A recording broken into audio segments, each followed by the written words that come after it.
Here. Counselor Henry F. Lombardi Jr. Here. Counselor N. Teresa Sanchez. Here. Counselor Dennis D. Serrano. Here. Counselor Barbara A. Bonvillis. Here. We have a quorum, Mr. President. Thank you. Ladies and gentlemen, please join us in the Pledge of Allegiance to our flag.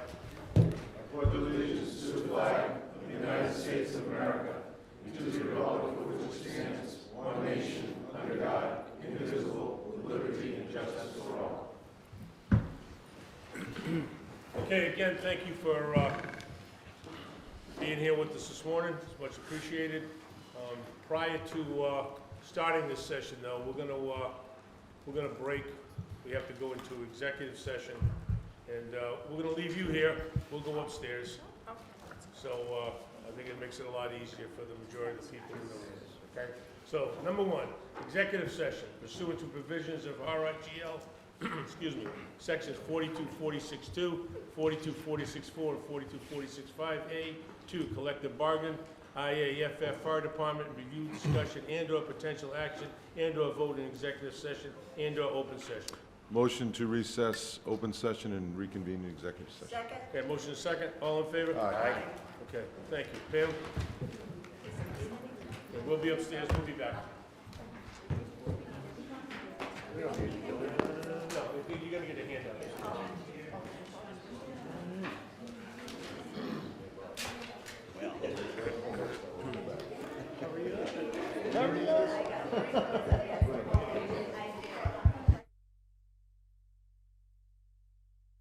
Aye.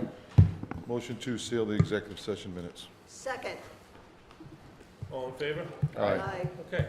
Again, we apologize. We had to do some housekeeping tasks, and I had asked our Public Works Director to do a little karaoke with you in our absence. Not sure what he did or how good he did. He did. He failed. He didn't do it. Didn't do a good job. Okay. So, item number 2, Town of Middletown strategic plan discussion with the town departments and matters related hereto. Motion to begin said strategic plan discussion with town departments and matters related. Second. Motion second to begin. All in favor? Aye. Okay, again, I want to welcome you and thank you for coming. Thank you for sharing your Saturday with us, part of your Saturday with us. And I thought it'd be a good idea, and the council thought it would be a good idea if we got together as a group. We thought about the different ways of doing it, but I think it's good for us to get together and, and form a united strategy that we move forward, and we'll one that we can complement one another, help one another. Departments within the town help one another and move forward in as an efficient and effective way and economically successful way as we can going into the budget times and the new year. So I'm going to, Mr. Brown, if you want to make a few remarks. Thank you, Mr. President.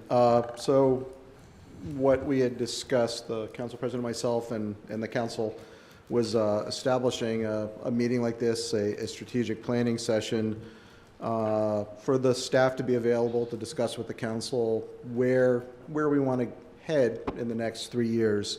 The council specifically has asked me to put together a document that outlines that, not only for internal use so everybody understands the direction that we are heading, but also that there's a document that's presented to the public so that it's clear why we're making the decisions that we make as we contemplate or arbitrate how resources are allocated across the different functions we have.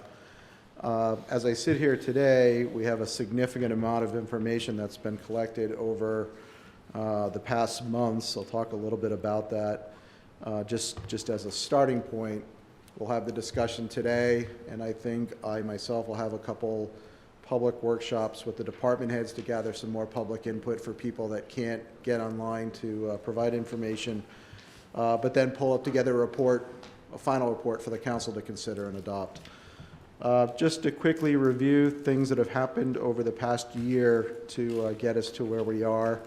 Last December, the department heads basically participated in a retreat where we put together a number of goals, 5 major goals. There's a theme to sort of a lot of what we're talking about. We spent the day talking and The 5 areas that came up as priorities revolved around the areas of communication, economic development, public health and safety, quality of life, and citizen involvement. A number of those goals that we talked about and tasks that were underneath those, we've started to implement in different ways. So, and these are not uncommon to things the council have talked about with us. One of the major issues that was brought up is the need for a citizen survey of the community to get their feedback, and that's something the council supported and we completed. The other is bringing a media consultant on board to help the town side start to create its own narrative, trying to improve communication. And in January, we kicked that off. We've been utilizing social media, reorganize our social media channels, and also been working on the website. Those efforts have also been happening similar with the library. The library has an outstanding website, and Mrs. Krager and the school department has also taken to looking at the social media push, getting information out to her constituency, and is in the process of updating the school website. So communication has become a big part of what we're doing. And it's not just having a new website or the channels open, but it's trying to create a climate where content is being created at our level so that we can bubble it up and get it out to the public. We conducted the National Community Survey, which you've received copies of. We've reviewed that. You've received a draft copy of the survey that we just submitted with the open-ended questions out to the community. Again, we start to see a pattern in where people sort of feel about the town. Middletown, so in the citizen survey, Middletown is a desirable place to live with safety as a feature that contributes to the quality of life. The economy is a priority to the people that live here. There's a real interest in improving the economy, the cost of living. Housing is a major issue to people in Middletown. And then the last issue that people cite is the need to improve opportunities for education and enrichment, really across the board, making more programs available throughout people's lives and in a way that enriches their lives within the community. So those are 3 areas that came up from the National Community Survey. And then with the survey that we just put out, we looked at just the preliminary results. That survey is closing today.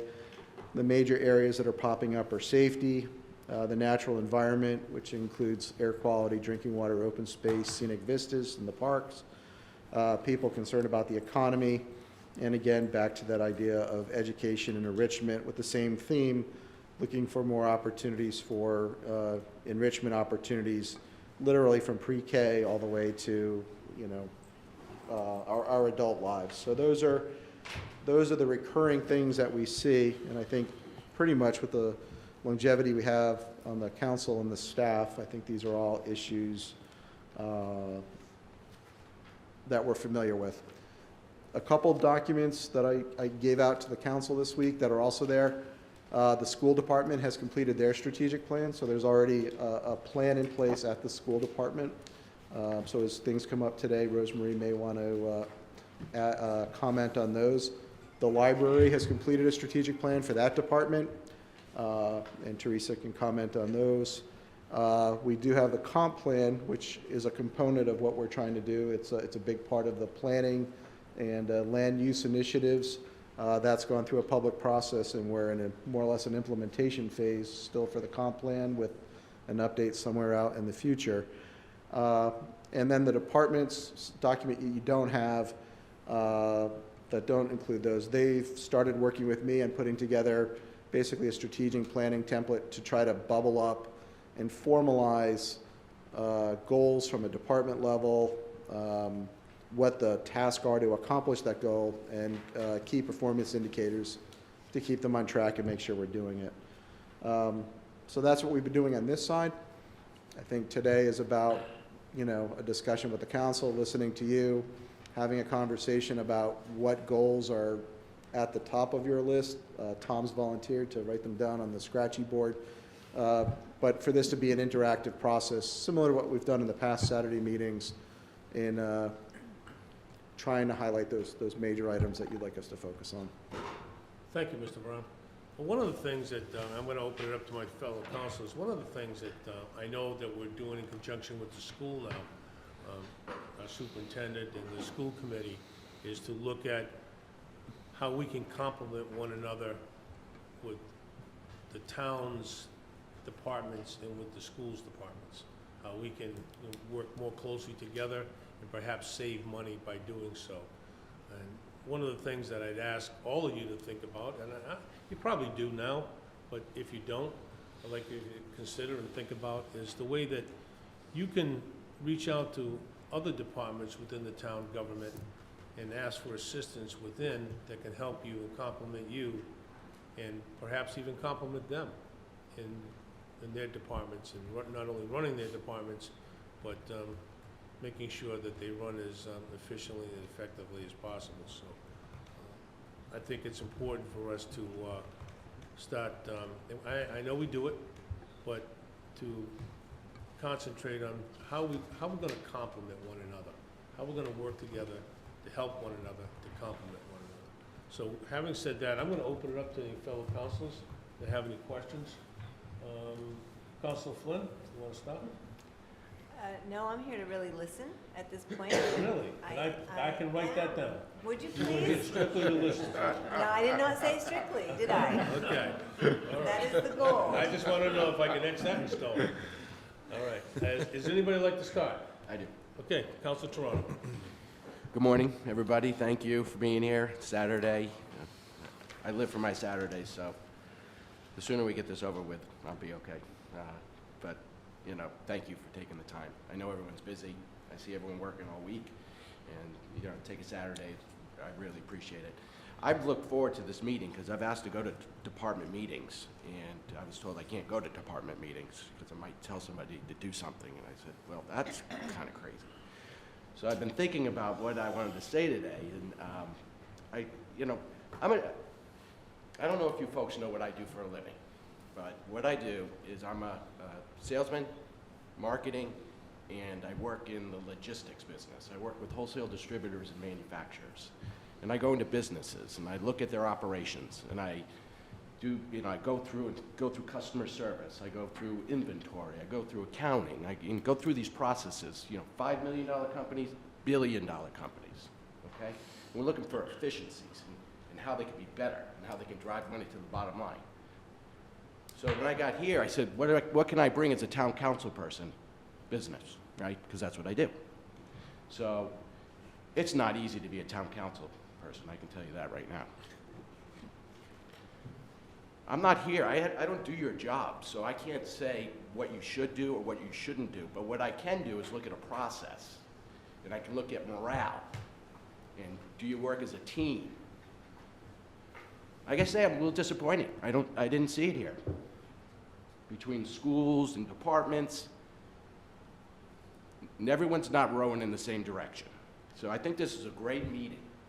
What I do, like in some of these companies, I'd say, take out a piece of paper and write down the mission statement that you think this town, Middletown, has. If I went around and asked everybody, I bet you there's a lot of people who have different opinions of what the mission statement of this town is. But we should have a mission, and I think that's what I'm here to hear today. What is the town's mission? How are we all going to row in the same direction and maximize our resources? When you guys have a tough job because your customers are all the residents. So when you're out there, they're your customers. And we're a company, in my mind. And we have vendors. And we have paper. We have ink. And we have chairs. We need to work together more. That's just my feeling. I'm not here to tell you how to do your job. I don't want to tell you how to do your job. I have salespeople who work for me. I say, get out there and make me look good. Do your job, because if you do your job and you do it well and the customers are happy, I'm going to look good. My job's going to be easy. My golf score is going to get great. I put way too much time into this job up here. Should be easier. So I'm here to get some ideas, and I just wanted you to know where I come from in regards to process and good people working, and you're all good people. I just hope we can somehow work closer together give better customer service, do it with less, hopefully, a little bit less, and, you know, keep your eye on the product, which is the service that we give. So I just wanted to share that. I've been wanting to go to department meetings. I tell Bob it's a good thing I have a full-time job because I probably go sit at the fire station or the police station all day and say, what's going on around here? Because I like to learn. I like to learn how people do things and see if I can help. So I appreciate you taking the time to listen to me, and I'm here to listen to how I may be able to help you with what I can bring to the table. And I do appreciate being up here. I'm very honored, so thank you. Thank you, Councilor. Anybody else like to make a few comments? Councilor Von Villis. Yeah, I guess I would like to sort of set the boundaries or of where we're going to go today. This is about strategic planning. Strategic planning for me means looking at the outcomes, determining what you want to end up with before you start, and then developing strategies to get there. So that's what I hope we will do today. I hope what we will do is develop the vision of what we would like this town to be, whether it's within a few years or long-term or whatever, however it is determined that the timeline will be. But where do we want to end up? And then develop the steps to get there. Don't start with the steps. That's not how you get anywhere if you're going to make any kind of be something that you're really going to be happy with. You have to determine the vision. Where do you want to be? And then you develop the steps to get there. Thank you. Thank you. Anyone else? Yes, please. Councilor Santos. Thank you for coming, and I'd like to thank all of you individually for the work. Okay, I know I'm not talking loud enough. I'm sorry, Teresa. Okay, thank you. Thank you for the job you do in this town. It's not easy sometimes. Sometimes it's good, sometimes it's bad. Sometimes you have to listen to the baloney that comes out, or the liverwurst, or the Portuguese soup, or whatever you want to call it. But thank you. Thank you to those who are new to your jobs. You're doing a great job. Can we improve? I think so. There are things that are happening in this town, some for the good, some for the bad. Some of you have lived in Middletown for a number of years, and don't say a word. You keep quiet, Kalabuka.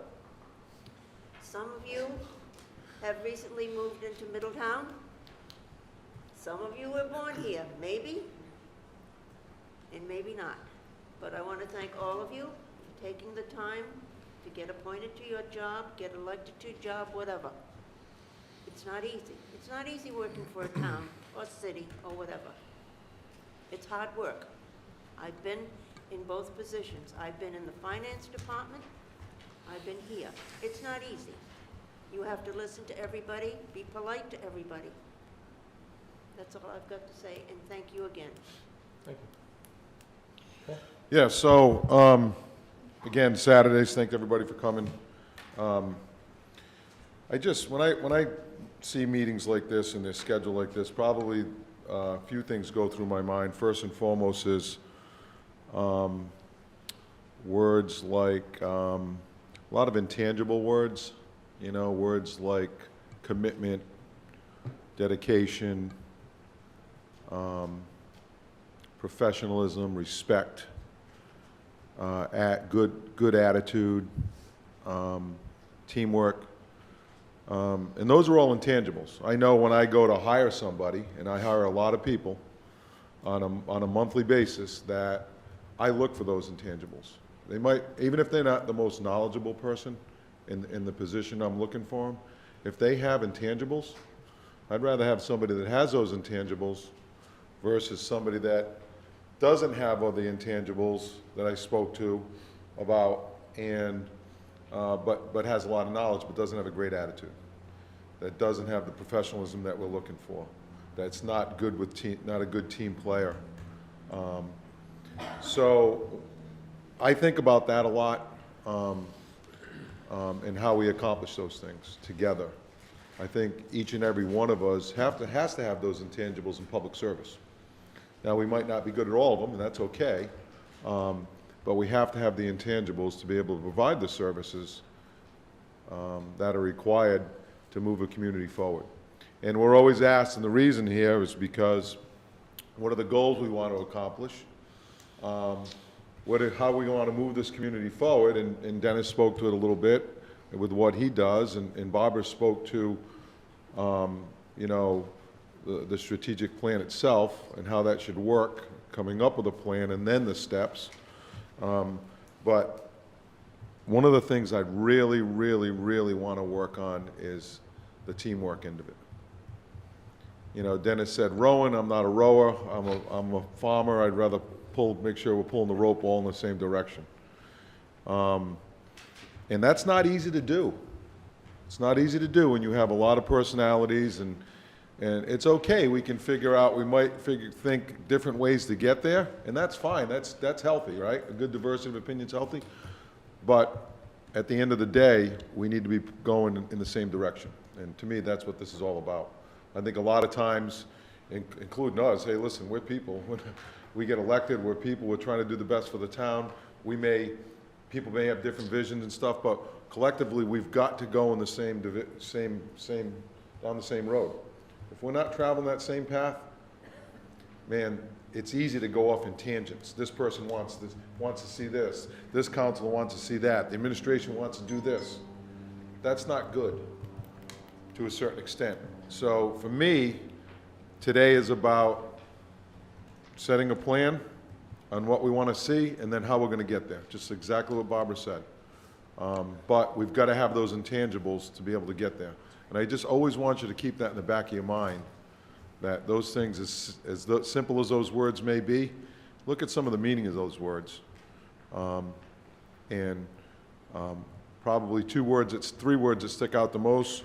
You got to have a win-win attitude. You got to be respectful of each other, whether you agree or respectfully disagree in the direction. And you have to, there has to be teamwork. There absolutely has. We're never going to get where we need to be as a community if we're not working together. Okay, so that's kind of where I'm at. Councilman Biden. Thank you. And again, like everyone else, thank you for being here on a Saturday. Just about everything that I've kind of wanted to put out there has been said to a degree. But I want to say that as you all look around the table at each other, and as we sit here and look around the table at all of you, I know, for me, I don't think there's one of you sitting down there that I haven't worked with at one point or another, because we certainly don't know your jobs. Some of you. Some of them we know a little better than others, depending on what we've done in life, but I certainly don't know your jobs, and really we shouldn't be expected to know your jobs. You should be able to educate us and teach us. But by the same token,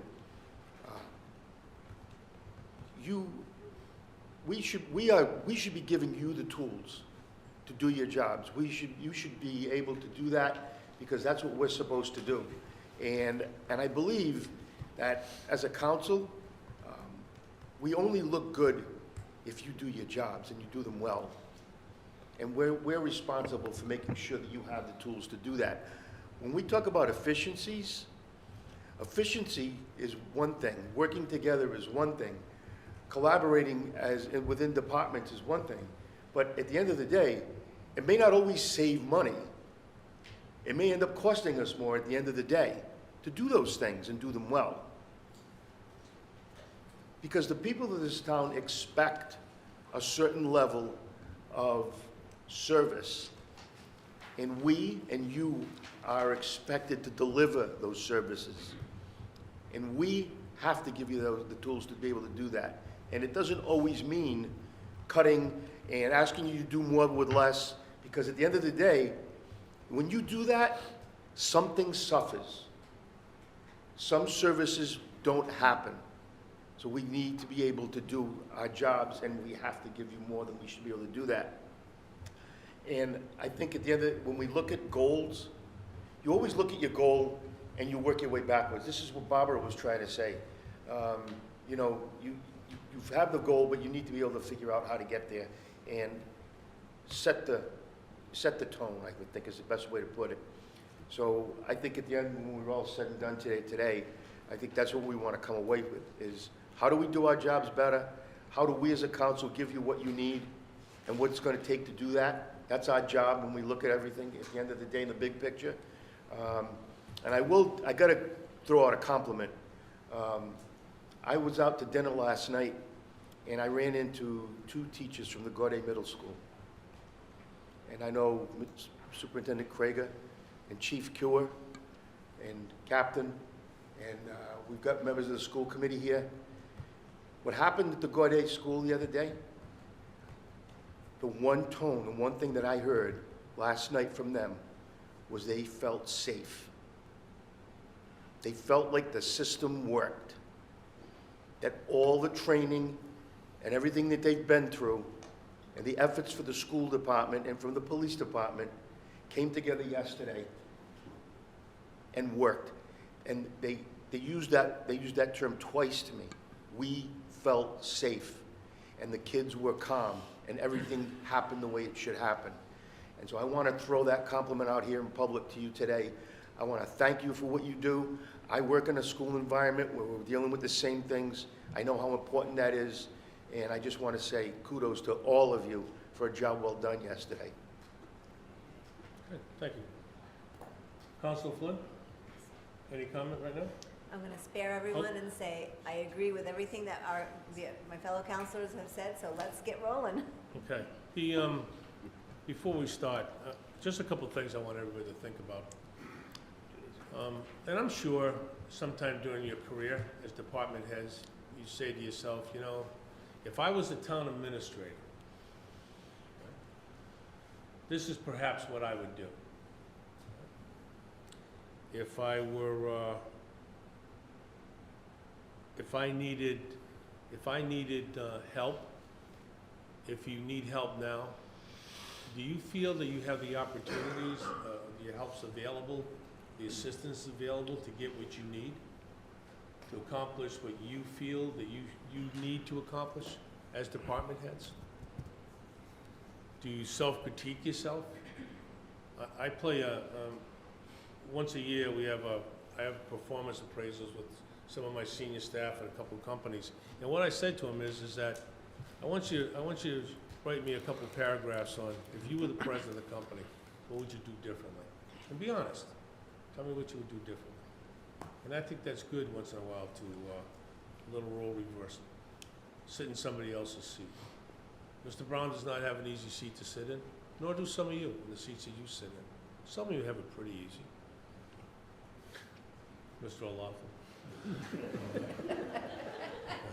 Easier than others. You're taking it on the chin today. Taking it on the chin. No, I'm just kidding. You know, I mean, you all do, in my opinion, a great job. But I think a little role reversal periodically to think about that. I know right now we're in in fact, I believe we're going to be receiving it. Is it Monday night, Mr. Brown? The report on the consolidation of some activities with the school? That's in April.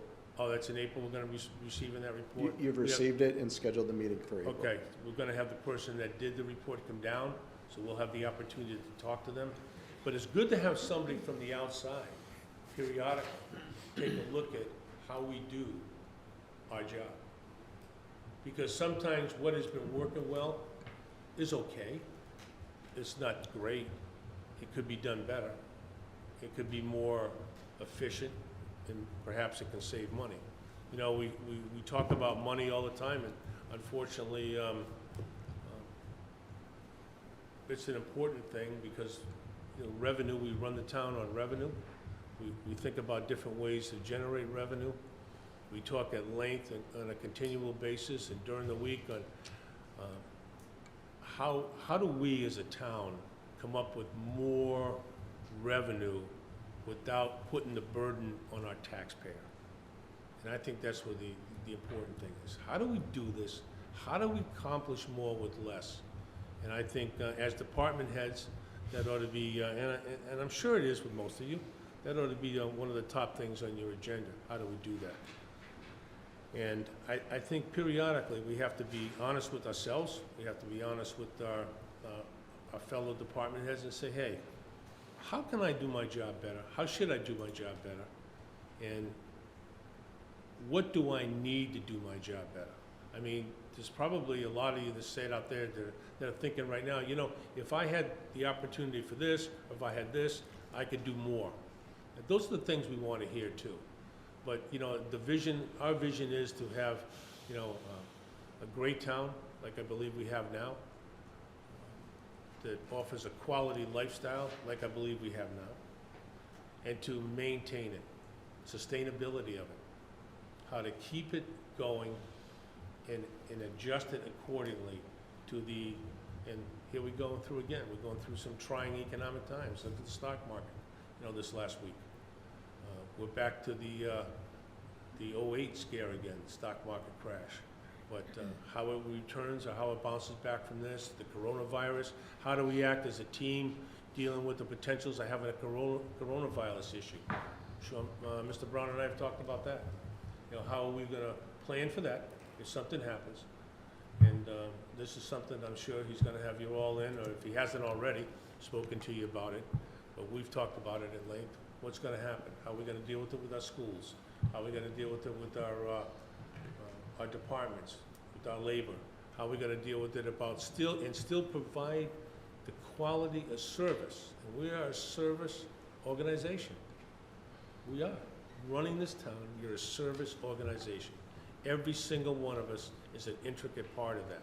We sit up here as a council, we give direction, but you're the team that runs it. You're the team that makes it happen. And so, and I think there's another thing important. I know I can speak for everybody up here. You know, if at any time that you think that we could do something better, with the exception of pay raises, feel free. Send us an email. Reach out to us. Let us know. Let us know if there's an issue or if there's a problem. And I'm not saying circumvent the town administrator, who's your boss, but, you know, an awareness that periodically may help you in some way. So with that, Mr. Brown, I'm going to turn it back over to you. And I don't know how you want to do it. Go through your department heads. If any department head wants to jump in or voice in. But we're looking at where we are now. How do we want to do better than what we're doing now? And we're doing things real well. But there's always room for improvement, no matter what we do. What is our vision for this town going forward? When we look at the potential obstacles, I'm not going to say they're all obstacles, I'll say adjustments that we're going to have to make going forward.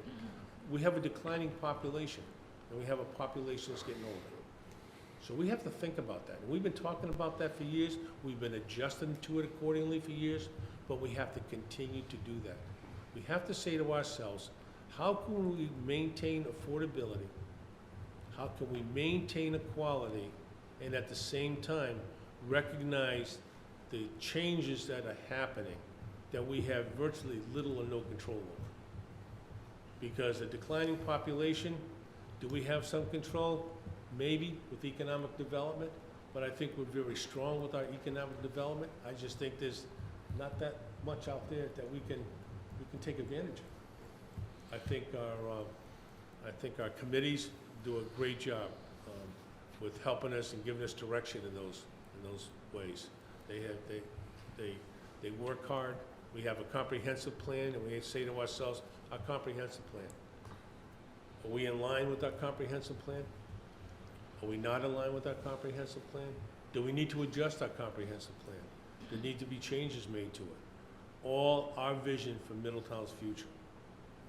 And how do we get there as efficiently as we can, while maintaining, again, affordability for our taxpayers. So, Mr. Brown.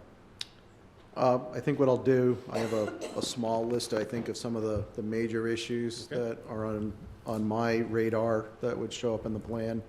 And then maybe we move through some of the larger departments to talk about what they're working on. And again, looking at a horizon of the next 3 to 5 years, which is in the plan. There's a couple go to a couple tactical issues. So there's some resiliency issues that we need to address over the next couple years, not only for the town, but these are also issues that are coming forward, things that the Moody Rating Agency is looking for and are becoming commonplace in the municipal space. The first is, because we're a coastal community, there's an expectation that we have a climate resiliency plan for the community. We have pieces of this, and you know, I think this is the great thing about Middletown. People are thinking about development, and we have the new study coming forward, one from the planning board and also one from the land trust, looking at the impact of development and climate change and how the town looks as we get from 2020 to 2050. But that climate resiliency plan is something that we need to put in place.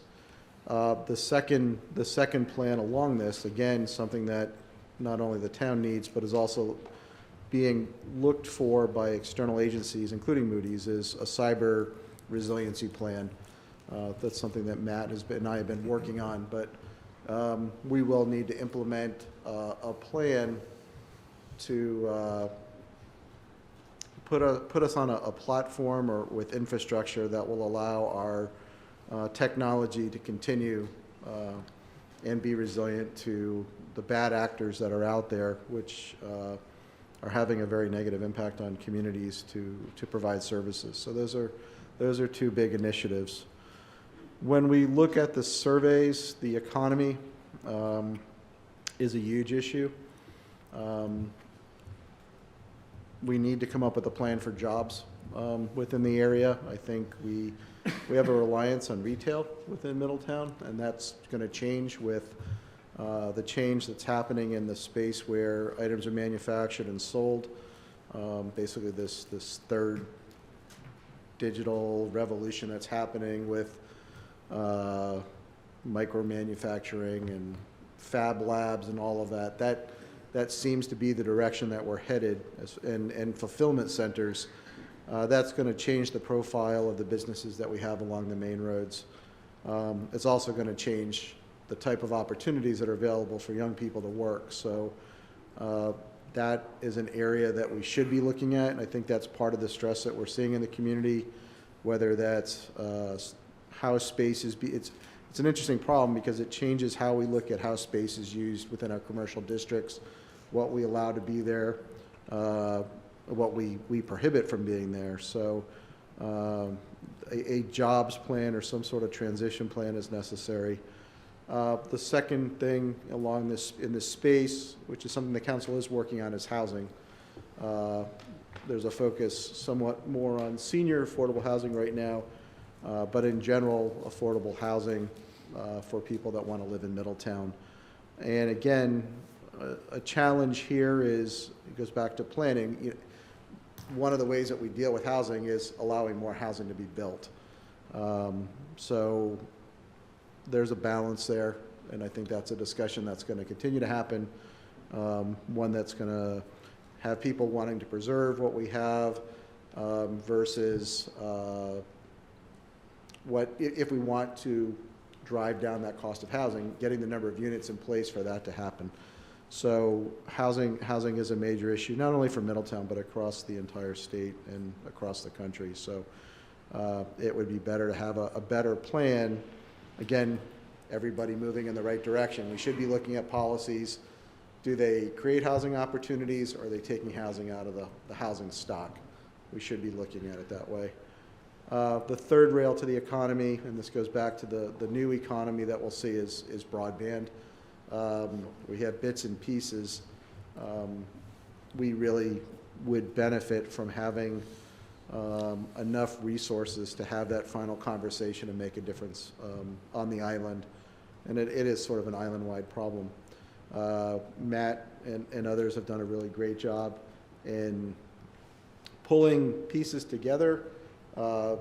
We basically are missing, I think, the one main piece, which is someone to help us feed data into the system and operate a network and push it out to our residents. But we are not competitive in the new economy, and a lot of it does have to do with our ability to access the internet and share it with people throughout the community. One of the things that we're working on, and in the upcoming budget, I will seek new additional resources, is in the area of communications. We've hired a consultant on a limited basis to help us get communications flowing, to build a new way of communicating with the community, as well as to get feedback from the community. And it's been working out well, but I think we need to start to formalize that function within the town, because we're still in a relatively reactive mode when it comes to getting information out. Up until recently, really, we've enjoyed the Newport Daily News, a real easy channel to get information out to the public. With that channel gone, we have to be more creative. And there's two parts to that. One is that was one channel we lost. The other part of this is that young people communicate differently than I do. So we have to change the way we look at those things and start to have a better dialogue with our younger residents. So that's a major piece. Looking at the surveys, recreational opportunities are something that people are asking for in the community. They can be as simple as spaces for walking, passive recreation. We've had residents in for the pickleball courts and things like that. And then there's been a lot of discussion in the feedback that we get about the need for some sort of a space in the winter, the off season, where people can have athletic programs or recreate or do different things. So we have the senior center, which is sort of for one age group, but we're missing a whole lot of people. We're missing young people, and then we're missing space for arts or educational activities. The library sort of fills in part of that, and Teresa, as they look at their building plan, will look to see how much more they can do, but there seems to be a real gap that we haven't filled within the community for recreational opportunities. The other area, education, sort of ties into the same thing, because it's sometimes difficult to have that programs, is having, improving the programs that we have already, and then adding on to those so that there's enrichment opportunities, not only during the school day, but outside of the school day, for young people as well as for adults. That's another area that people have commented on, and seems to be an area that, with some investment, would improve people's quality of life within the town of Middletown.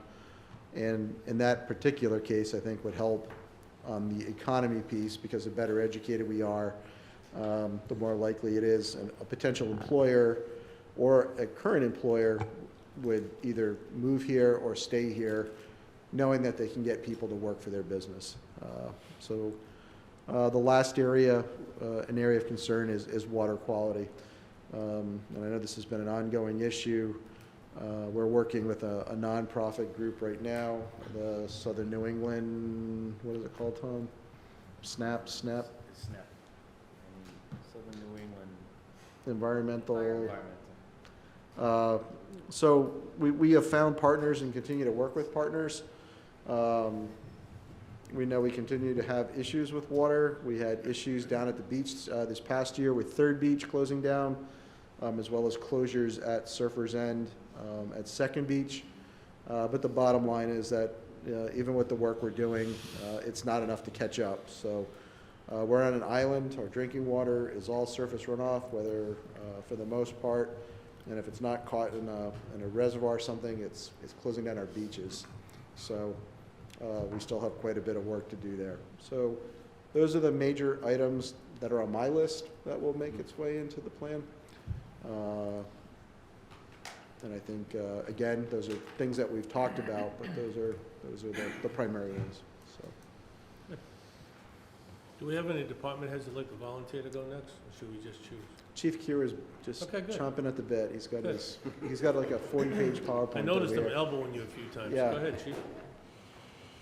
Good morning. First, I'll start. Y'all commented on, I have respect, professionalism. Paul, you brought up some great things that are really core values of what the Middletown Police does, and I think each of the departments hold stock in that as well. Upon my arrival, it'll be Hey, a Sean, year to the Give day. the mic. Yep. please. Thank you. It'll be a year to the day coming up this week here in the town of Middletown. And as a result, I look at mission statements, visions, and, you know, they're fluid documents, and I think we need to change with the environment and with our customer base. And in 21st century policing, we just want to make sure that we're keeping up with the times and following the best practices. So as such, I'm just going to briefly go over the mission statement, our core values, and then some of our 5 strategic areas which I think are paramount to the citizens here in the town of Middletown. And I'm also going to comment a little bit about the surveys that were conducted by the National Community Survey, as well as the one we just did recently, shortly after the community survey, with Salve Regina University, that did another survey on police department and our services that we provide. Our mission statement is the Middletown Police Department is committed to providing exemplary police services and working in collaboration with all community stakeholders to preserve and improve the quality of life in our great community. Through the use of innovative technology, education, prevention, and enforcement, you've probably heard me say that before, we are committed to providing and proactively working with our community on many challenges with the highest level of professionalism, respect, integrity, and equality for all. That is the new Middletown Police mission statement. Our core values. The Middletown Police Department is committed to providing the highest level of professional police services in accordance with our core values. What are those core values? These are values that each police officer should have when they are asked to perform their duties every day, all the time. Professionalism through an elite team of men and women, which we have. Respect for all through our words and through our actions. Integrity through adherence to the highest ethical and moral standards that foster public trust, which, as you all know, is critically important in 21st century law enforcement. And equality through fair and unprejudiced application of the law. I'd like to talk a little bit about the town surveys now. The National Community Survey, and this I'm going to only highlight the safety of the police department and how it affects us and the police department, because I really obviously want to dig down into the, what people were saying in regards to both of these surveys. So the National Community Survey, there were 1,623 surveys that were mailed out with 470 responses, which was a very good response. And when you're looking at the safety of the town, 93% of all respondents felt safe overall. 96% of all town respondents felt safe in their neighborhoods.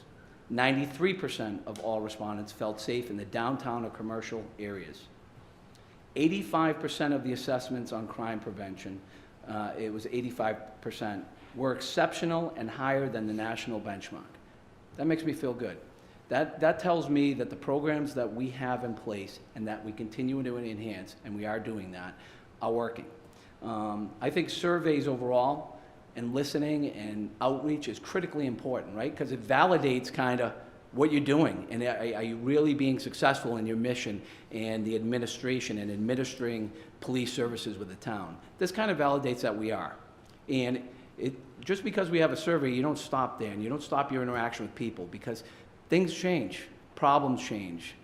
Coronavirus, how does that impact? What are we doing? Do we have suits? Do we have protective equipment? Do we have PPEs? So we want to make sure that we always are listening to our constituents, listening to the community at large, and being able to maybe, implement new things or how we can better things. And I'm all about that, and so is the department. Now I'm going to talk about the Salve survey, which was done a month and a half after the National Community Survey.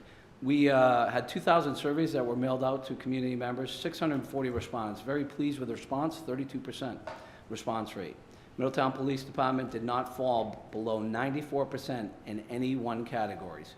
And again, this echoes the National Community Survey. Professionalism, Paul, what you talked about, 94%. Courteous, 96%. Helpful, 94%. Knowledgeable, 95%. That makes me feel good. Is it perfect? No. Is there still more work to do? Yes, there is. And we'll continue to strive to make sure that we achieve those goals. Now I'm going to talk a little bit about what I feel in the department through the community surveys, through what the PD has been doing since the inception, under Chief Bizzari and the great people that we have there at the police department.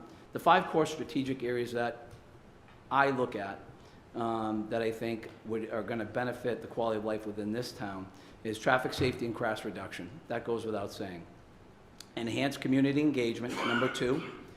Continue to build on those partnerships with our town. Continue to be at meetings, be out in the public, meet, listen to ideas, look at issues, how are we best tackling an issue. Thirdly, maintain CALEA and state accreditation. These are critically important. In order to maintain best practices, you have to follow the best practices. And we talk about the idea, and we're all here listening, and Sean's brought up the fact that it's great that we have outside agencies look at us, because it is. I love to have an independent review of stuff done, because it kind of either validates what you're doing is really good, and you can continue to do that, or they might find a deficiency or an area that, hey, we're really not that great in that area, and okay, we do need to pay more attention to that area. That's what CALEA and state accreditation is all about. We want to follow the best practices. We want our Middletown police officers to be the best trained out there, because in the long run, that goes a long way. Liability, number 1. Okay, we've had a very good track record, and you know, that's a credit to Chief Bizzari, to Gene Young in regards to the accreditation officer and what we do day in and day out. Last year we went through year 2 of the 4-year CALEA accreditation. No problems, no deficiencies, and everything is working good. Policies and procedures are continually getting updated. We're constantly looking at better ways to do things and up our game in regards to best practices. 4th, technology and data-driven concepts, near and dear to my heart. We need to do a better job with that, and I'm going to comment a little bit about that because I got broken down. And then leadership training and personnel with our people. So to highlight each of those 5 things, traffic safety, crash reduction, accident data review, we have to do a better job at that, and we're going to do a better job at that. We need to be proactive in regards to that, utilizing our supervisors to be all Crash Logic certified, which they'll be able to pull our accident data, and not only provide me with a bi-monthly report of what's happened in the past, but I want a future 2-month report that'll be a predictability report based on past practice, the last 3-year average of accidents. And I want to be able to direct personnel in that way where we can put people in places that we can better predict when accidents are going to happen, or crimes for that matter. Speed feedback sign enhancement and the virtual message boards, better utilization, documenting items in CAD when we're putting those virtual message boards out now, that's what we're doing, because there was no history in regards, well, how do we know how long the virtual message board was on Turner Road? Oh, it was out there last week. Well, how long? How many days? What were the stats? Where are they? It's important to keep track of that data. Data is great, but if you don't utilize the data to your advantage, it really doesn't do you any good to collect it. And then collaboration of the traffic studies, which the town with Pear Industries, and you know, you got to look at roadways and engineering and stop signs and width of roadways and trees blocking signs. It's a constant review, and every day you're on patrol, you should be looking. And I know that I've talked to Tom last summer when I got here. I said, hey, we need some trees trimmed back because it's July, and some of the signs. And that's, you know, those are the little things that are going to prevent an accident. From when you have somebody coming from Massachusetts or Connecticut, and they're driving, they're not familiar with the roadway, and they don't see the sign till the last minute because, you know, we got trees overgrowing it. These are the things that we got to continue to do. Enhance community engagement, social media enhancement projects underway. I think this is going to be a great thing. I think this is going to alleviate a lot of communication issues, better communication issues with our not only our townspeople, but getting people to follow us and putting PSAs out, and whether it's construction projects, road closures, et cetera. I think it's great. I know I'm looking forward to having the town website enhanced, and I think we're slated for April. March, April to get that revamped. But we have expanded our Facebook to Twitter and Instagram, and once we hit it live, we'll be hitting the ground running on that. And hopefully the goal is, you know, by Memorial Day weekend, to really let people know to follow us, and, you know, we'll be putting out the traffic delays, we'll be putting out any important police information, and people will have it on their phones in a second. So implement and maintain and expand community engagement with the current programs that we've had. Since my arrival, I had pledged on some of the other programs that I thought would be very beneficial, and they have been. The Middletown Police Department open house, the trunk or treat that we had last October, coffee with Middletown Police and the chief. We've had several of those. We have another one March 3rd, next Tuesday, at the Senior Center. So if you have nothing to do and you want to stop by, we'll have the Middletown Police there and come down and have a coffee and chat with us. Civilian Police Academy, that's going to be kicking off the end of March here. So if you have anybody that's interested in applying for the Civilian Police Academy, we'll have 20 seats available. It'll be an 8-week program, Monday nights from 6 to 8 at the PD. That'll be we haven't not had one for about 2 years, so we were due for that, and Sergeant Brady's going to be spearheading that. Civilian ride-alongs, we're going to be bringing those back because I believe it's important that the public see what we do and how we do it. To give them a better understanding of how it goes. And let's see, maintain clear set accreditation. And listen, I won't go through this because I know we got a lot of other departments I want to talk, but compliance with the high standards, continually review and updating our department policies, and review and maintain personnel inspections. That includes equipment.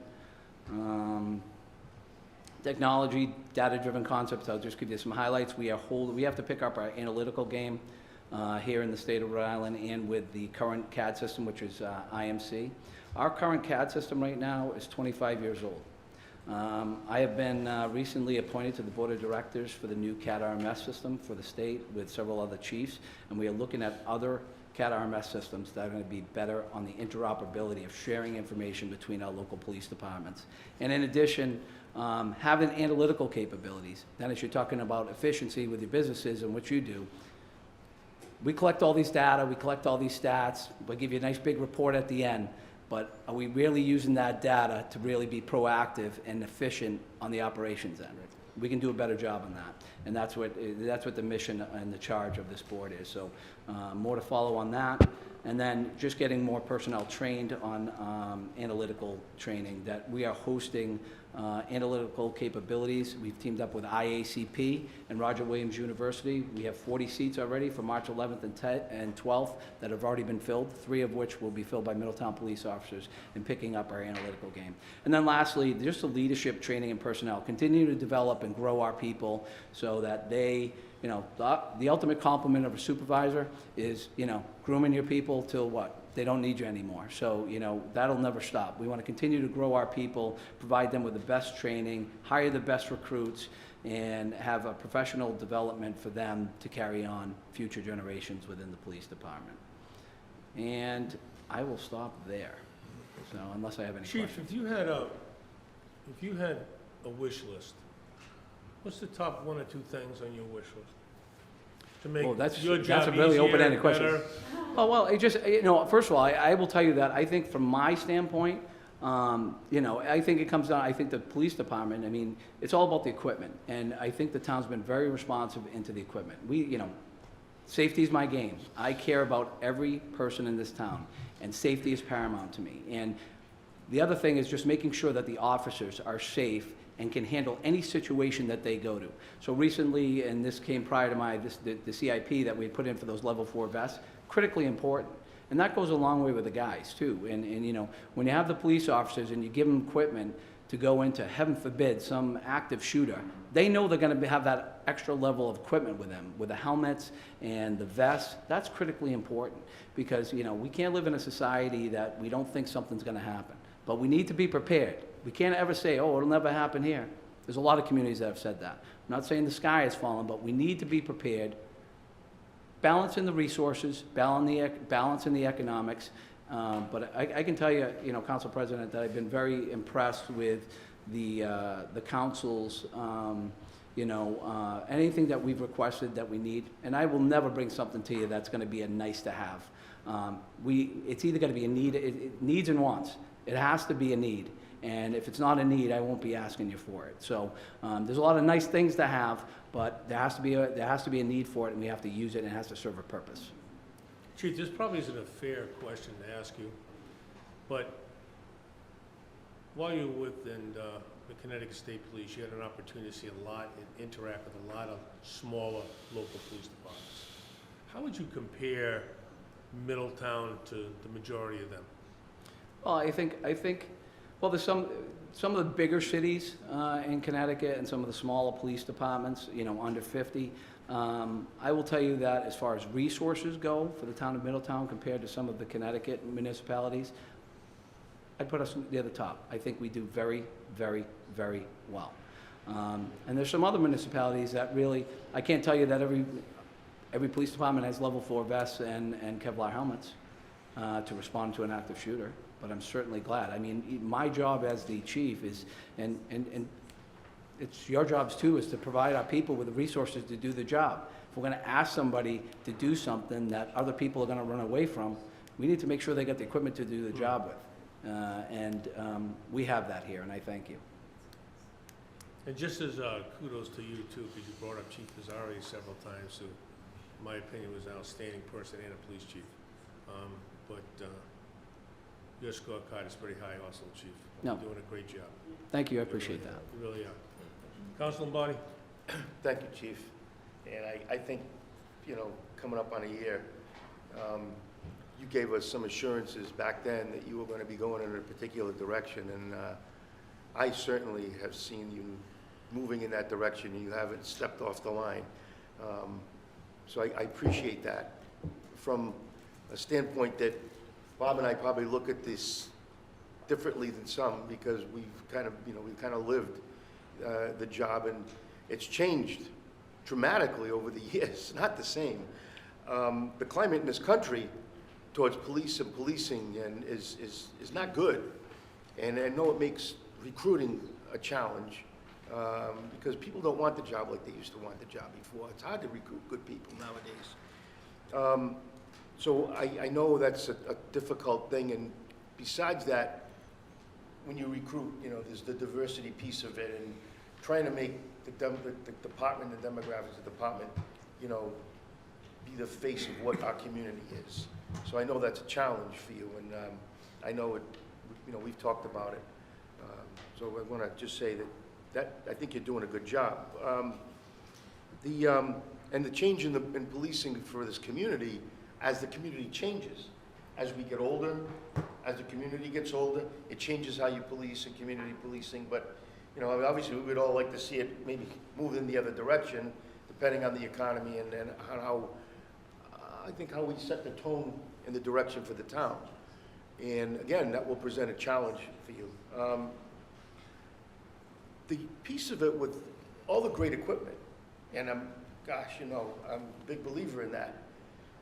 Do you feel like you have the adequate resources? Because at the end of the day, having the equipment is great, but training, I was brought up on a job where we trained and trained and trained and trained, you know, to the point where you get tired of training. But you know as well as I do that when you go to a critical situation, you react the way you were trained. Do you feel you have the resources and to do adequate training, or could you use, as Bob said, you know, if you had a wish list, is that something on your wish list that? So training is critically important for everything that we do. And the mandates of training, you know, and you couple that in with, you know, a lack of training increases your liability. You want the best trained officers there are.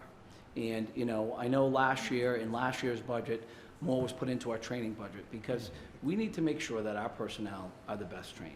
And aside from the mandatory minimum training, which is a lot of hours a year, there's also, you know, specialty training, whether you're a field training officer and training new people to do the right thing and bringing them up the way they should be. You know, critical response, others that have, you know, increased tactical training in a barricade.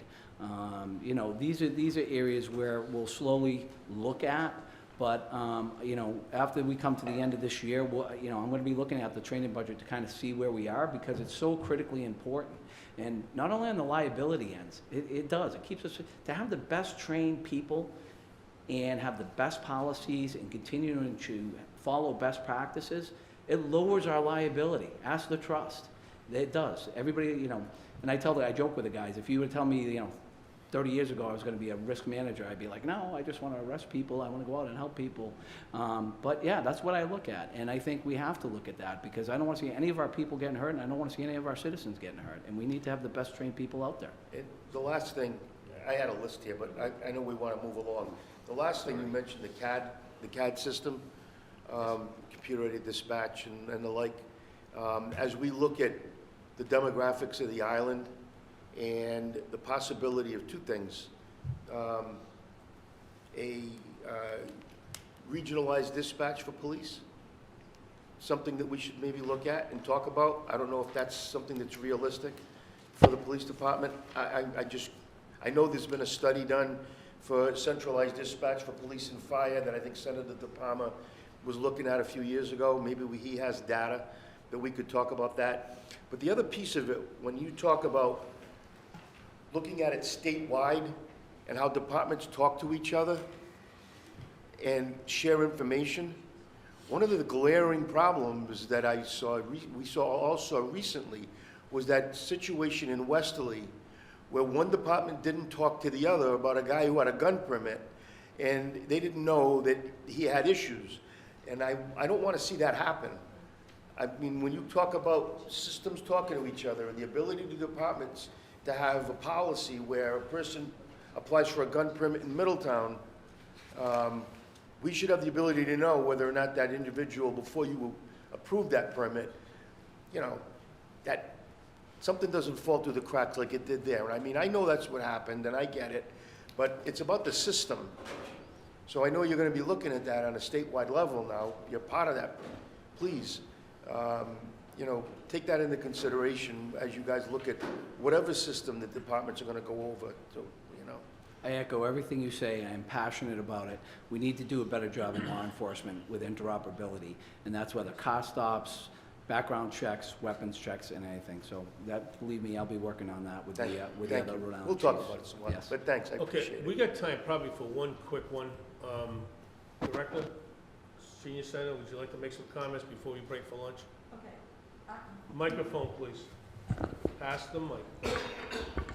First of all, you thanked us. I want to thank you all. I know what it takes to be up there. Your compassion and your love for our community really shows in what you said today. I thought that I would go through, I brought my survey, I read everything in the other survey that was handed out to us, and I thought are we going to be on these topics, the economy, the services, which the police chief just described, things like that, that we can work together to make Middletown a better place, move forward in that direction. Good. Thank you. Excellent.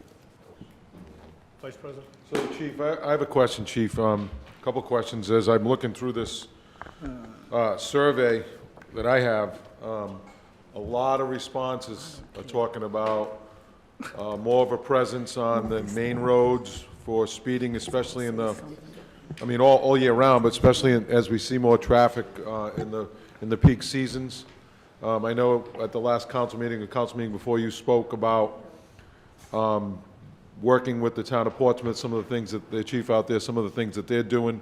So I think that would certainly be welcome based on the responses from the residents here. And the second thing is, I was watching the news the other morning. I watch the news about 4:30, 5 o'clock every morning before I go to work, and they were talking about the opioids and how communities are having problems, and I think we're all aware of that. And one of the communities, I can't remember which one it was, but they've actually had to double up on the amount of Narcan that they're using, that police officers have to provide based on, you know, overdoses and stuff like that. So that kind of piqued my curiosity of what we're doing and how it's affecting us in our community. So as far as the opioids go, there's two changes since I've been here that I think are greatly beneficial to our personnel. First being our partnership with Newport Mental Health. We have a mental health liaison that will do everything from any type of mental health issue that's stationed out of our department.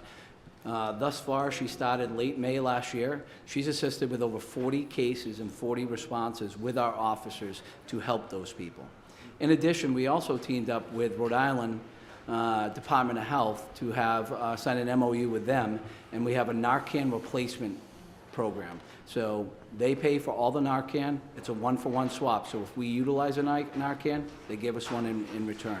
And that's free of charge through the state. So we did sign on with them. So those are two critical points where, you know, again, it's given the guys the opportunity to have the equipment to save lives, and that's what we're doing. And I think, you know, this is a great start. I mean, this problem isn't going away anytime soon, but we're continuing, I think, to make some positive strides with, you know, having Narcan available does save lives, and it does, and we'll continue with that. And the mental health part of it and getting people into treatment is the other important piece of that. Yeah, so the mental health piece really is important as well because, and what type, I say that because what type of, you know, there's a lot more mental health issues that are out there these days, the world we live in now. So what about we talked about training earlier for your police officers? So I think that's an important piece. And what type of training are they getting for the mental health piece of their job? Because I'm sure, I think at one point, I think it was 1 in every 4 calls, I think it was, or something like that, is a mental health issue. That's great. So, right. My predecessor, Tony Pizzari, was instrumental in getting through Post and RIPCA. All police officers in the state of Rhode Island must go through an initial 8-hour mandatory training and then a recurring 4-hour mental health training annually as part of the minimum training standards for police officers. So Rhode Island has really picked up their game on that. We are getting the training. Our officers are getting the training. They're out there every day dealing with mental health issues, and they're doing a very good job at it. Okay, thank you. Okay, and Lori, I'm going to give you a minute to make it, then we're going to take a break. Just to piggyback what the chief said, all of our we were at a meeting the other day, all of our Middletown police officers have been trained in mental health first aid. And then additionally, some of the school staff, there are different modules for mental health first aid. So there's an educator module, fire and police and seniors and such.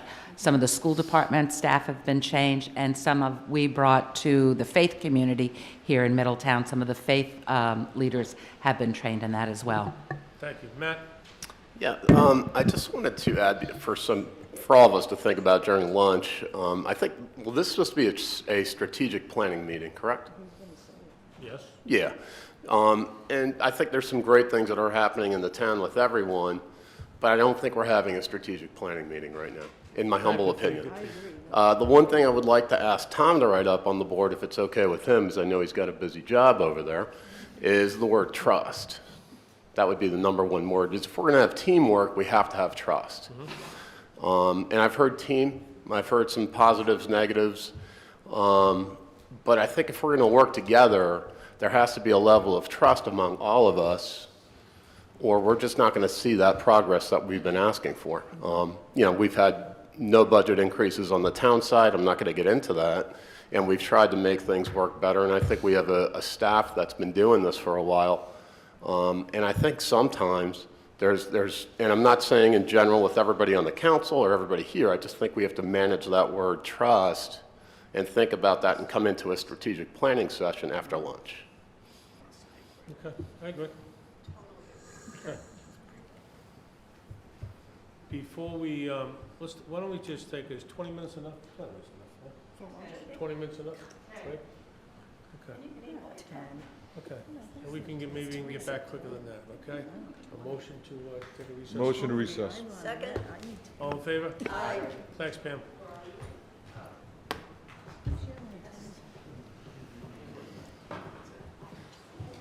Thanks, man.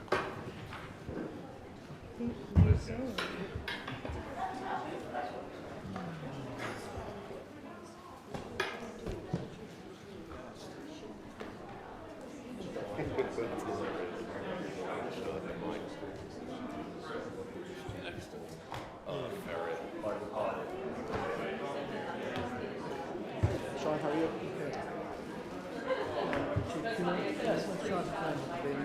Yeah, all right. I just want to ask you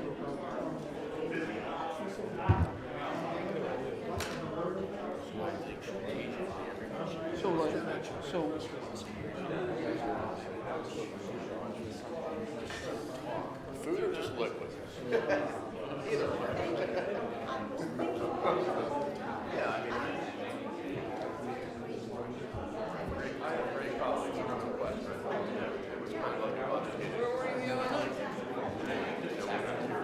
in to see me. I thought I was gonna see you, a week ago. Around the council meeting.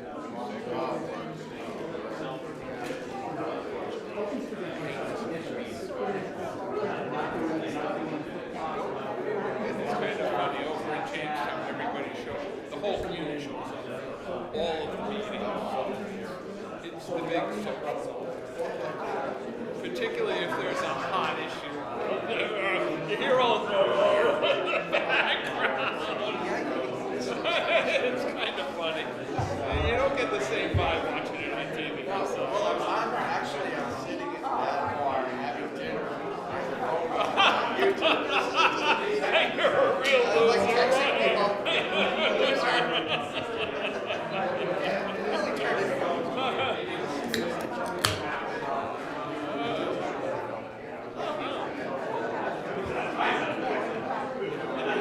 I like my phone ringing at 6 o'clock in the morning.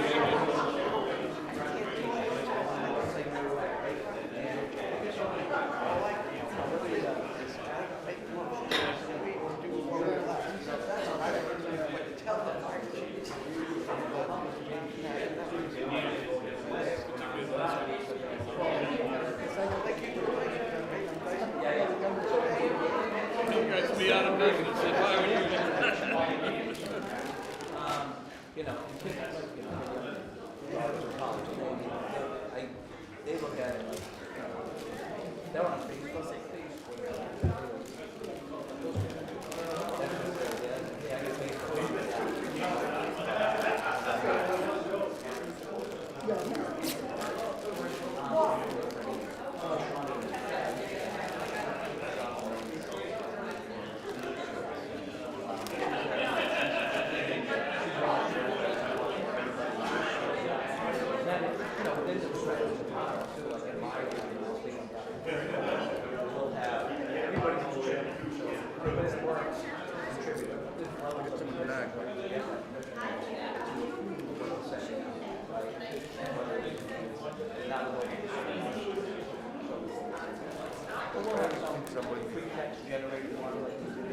I always need someone in the back. The coronavirus to do that.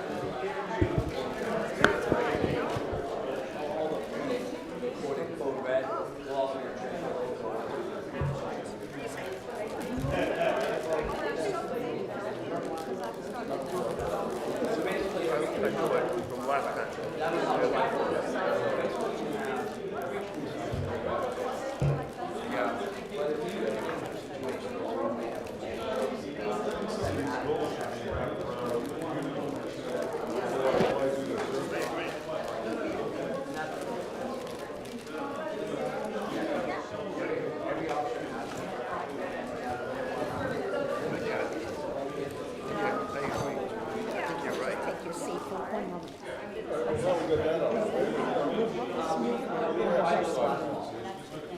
Are we still going to have some movement built in for the robotics? Well, so like you get rid of chemicals. Are you cold? I am so cold in here. Oh, okay. But in that planning session, can you get us some rooms to do robotics? Is that possible? And what do I have to do? So, what are you talking about? For the robotics. Yep. You're going to tear down. Oh, Handle. if that's what they do. Well, I hope this is good, because I'm so hungry. They're going to send out an R5. They're not even close to it.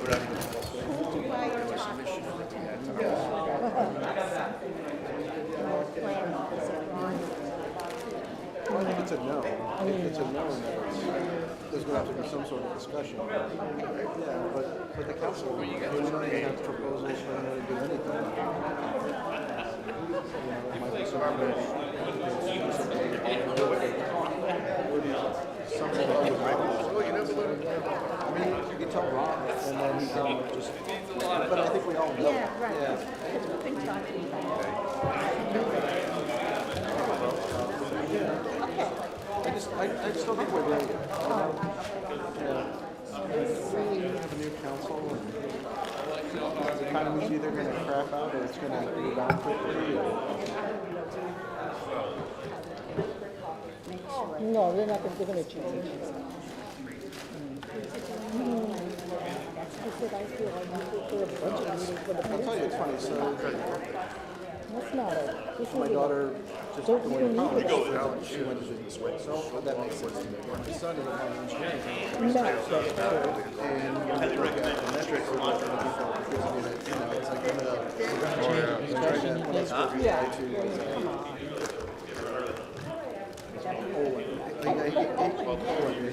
so he got accepted.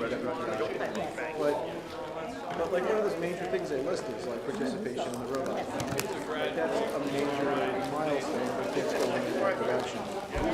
So actually it's funny.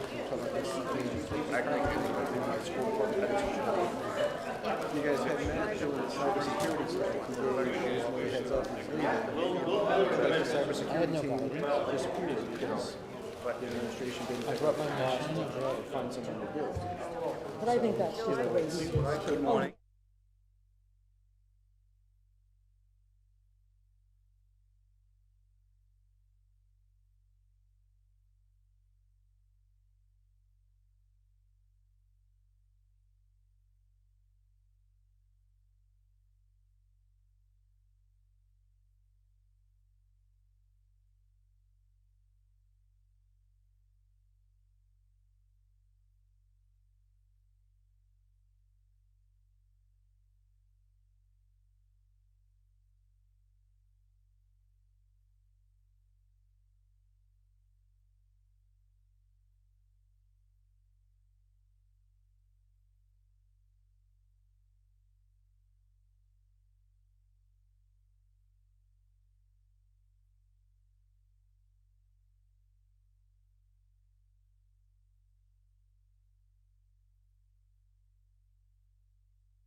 Aye. Okay, so that we can get down to the nitty-gritty, like I was commenting to by several people, get down to the trust factors and different things that we're gonna talk about. I thought it'd be appropriate to just, we'll start and we'll, I want you all to answer this question. What's the most important thing to you to improve or change in your department? As your vision of making your department better. So having said that, Superintendent Craig, would you like to start? All right, let me hear that question again. That's The loaded. most important thing to you to improve or change for the school department? All right, I'm going to talk on several levels, different levels here, Okay. if I may. I like the word trust that Matt brought up, trust and respect. So on that level alone, I think our two entities really need to have that trust and respect for us to move forward in a positive way. And the school department stands ready to do whatever it takes to make that happen. And I feel very strongly about that and passionate about it. So that's one level, and that's probably a personal level that I bring that to you.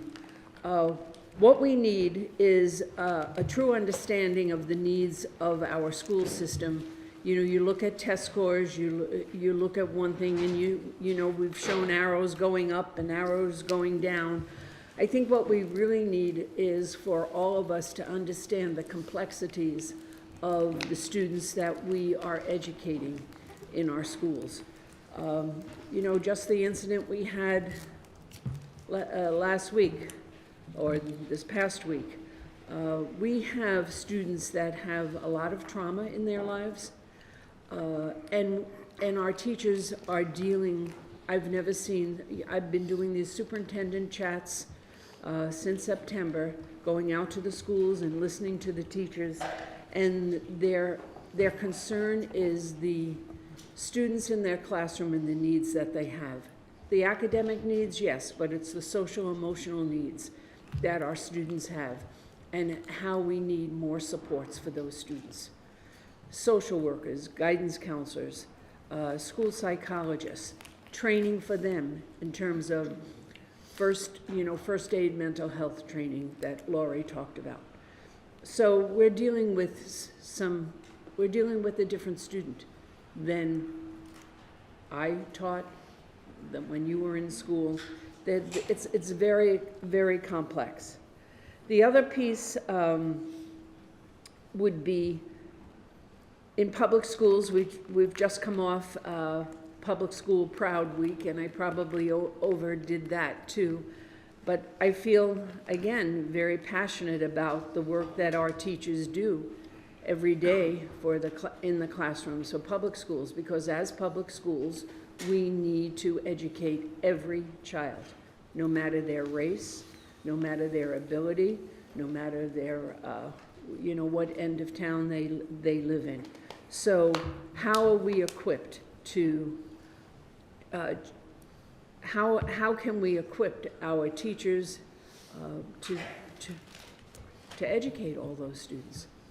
So that would be my ask, I guess, for an understanding that when we come to you and ask for dollars, this isn't a budget meeting, but you truly try to understand the needs that we're talking about.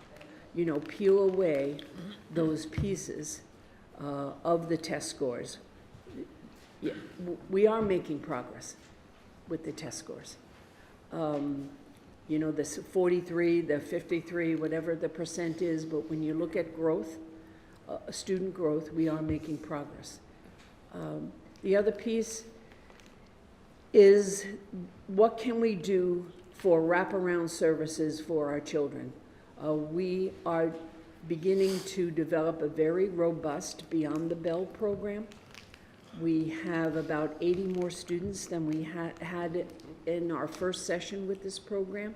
And you've heard our assistant superintendent come and talk to you about the Beyond the Bell program. We want to expand that for enrichment programs, for after-school activities for our high school students, so that we're addressing so many of the areas, not just those students that have fallen behind in terms of standards and interventions, but what enrichments can we provide for those students?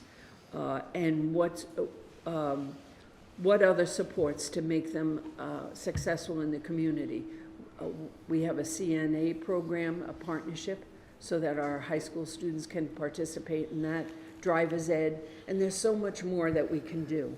So having us all work together for an even more robust Beyond the Bell program, and not necessarily go and start something else. How can we work together for a robust program for our community? When I looked at the survey results, and one of the areas was recreation, the Beyond the Bell program could expand to opportunities for not just our students, but for our citizens. So we could offer technology classes for our citizens. We could offer language for our world language opportunities. So we really see this Beyond the Bell program addressing some of the needs that came out in the survey, our town council survey regarding strategic plans. So I'm all over the place, but I hope I've answered your question. Councilor Toronto has a question for you.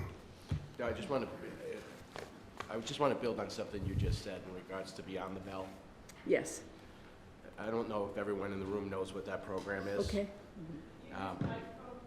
Yeah, sorry about that.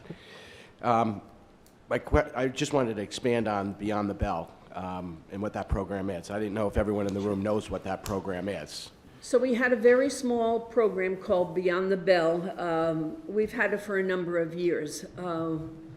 One of our goals, and you see it in our strategic plan, was to build that program to be more robust and address more than just students who are falling behind in terms of intervention.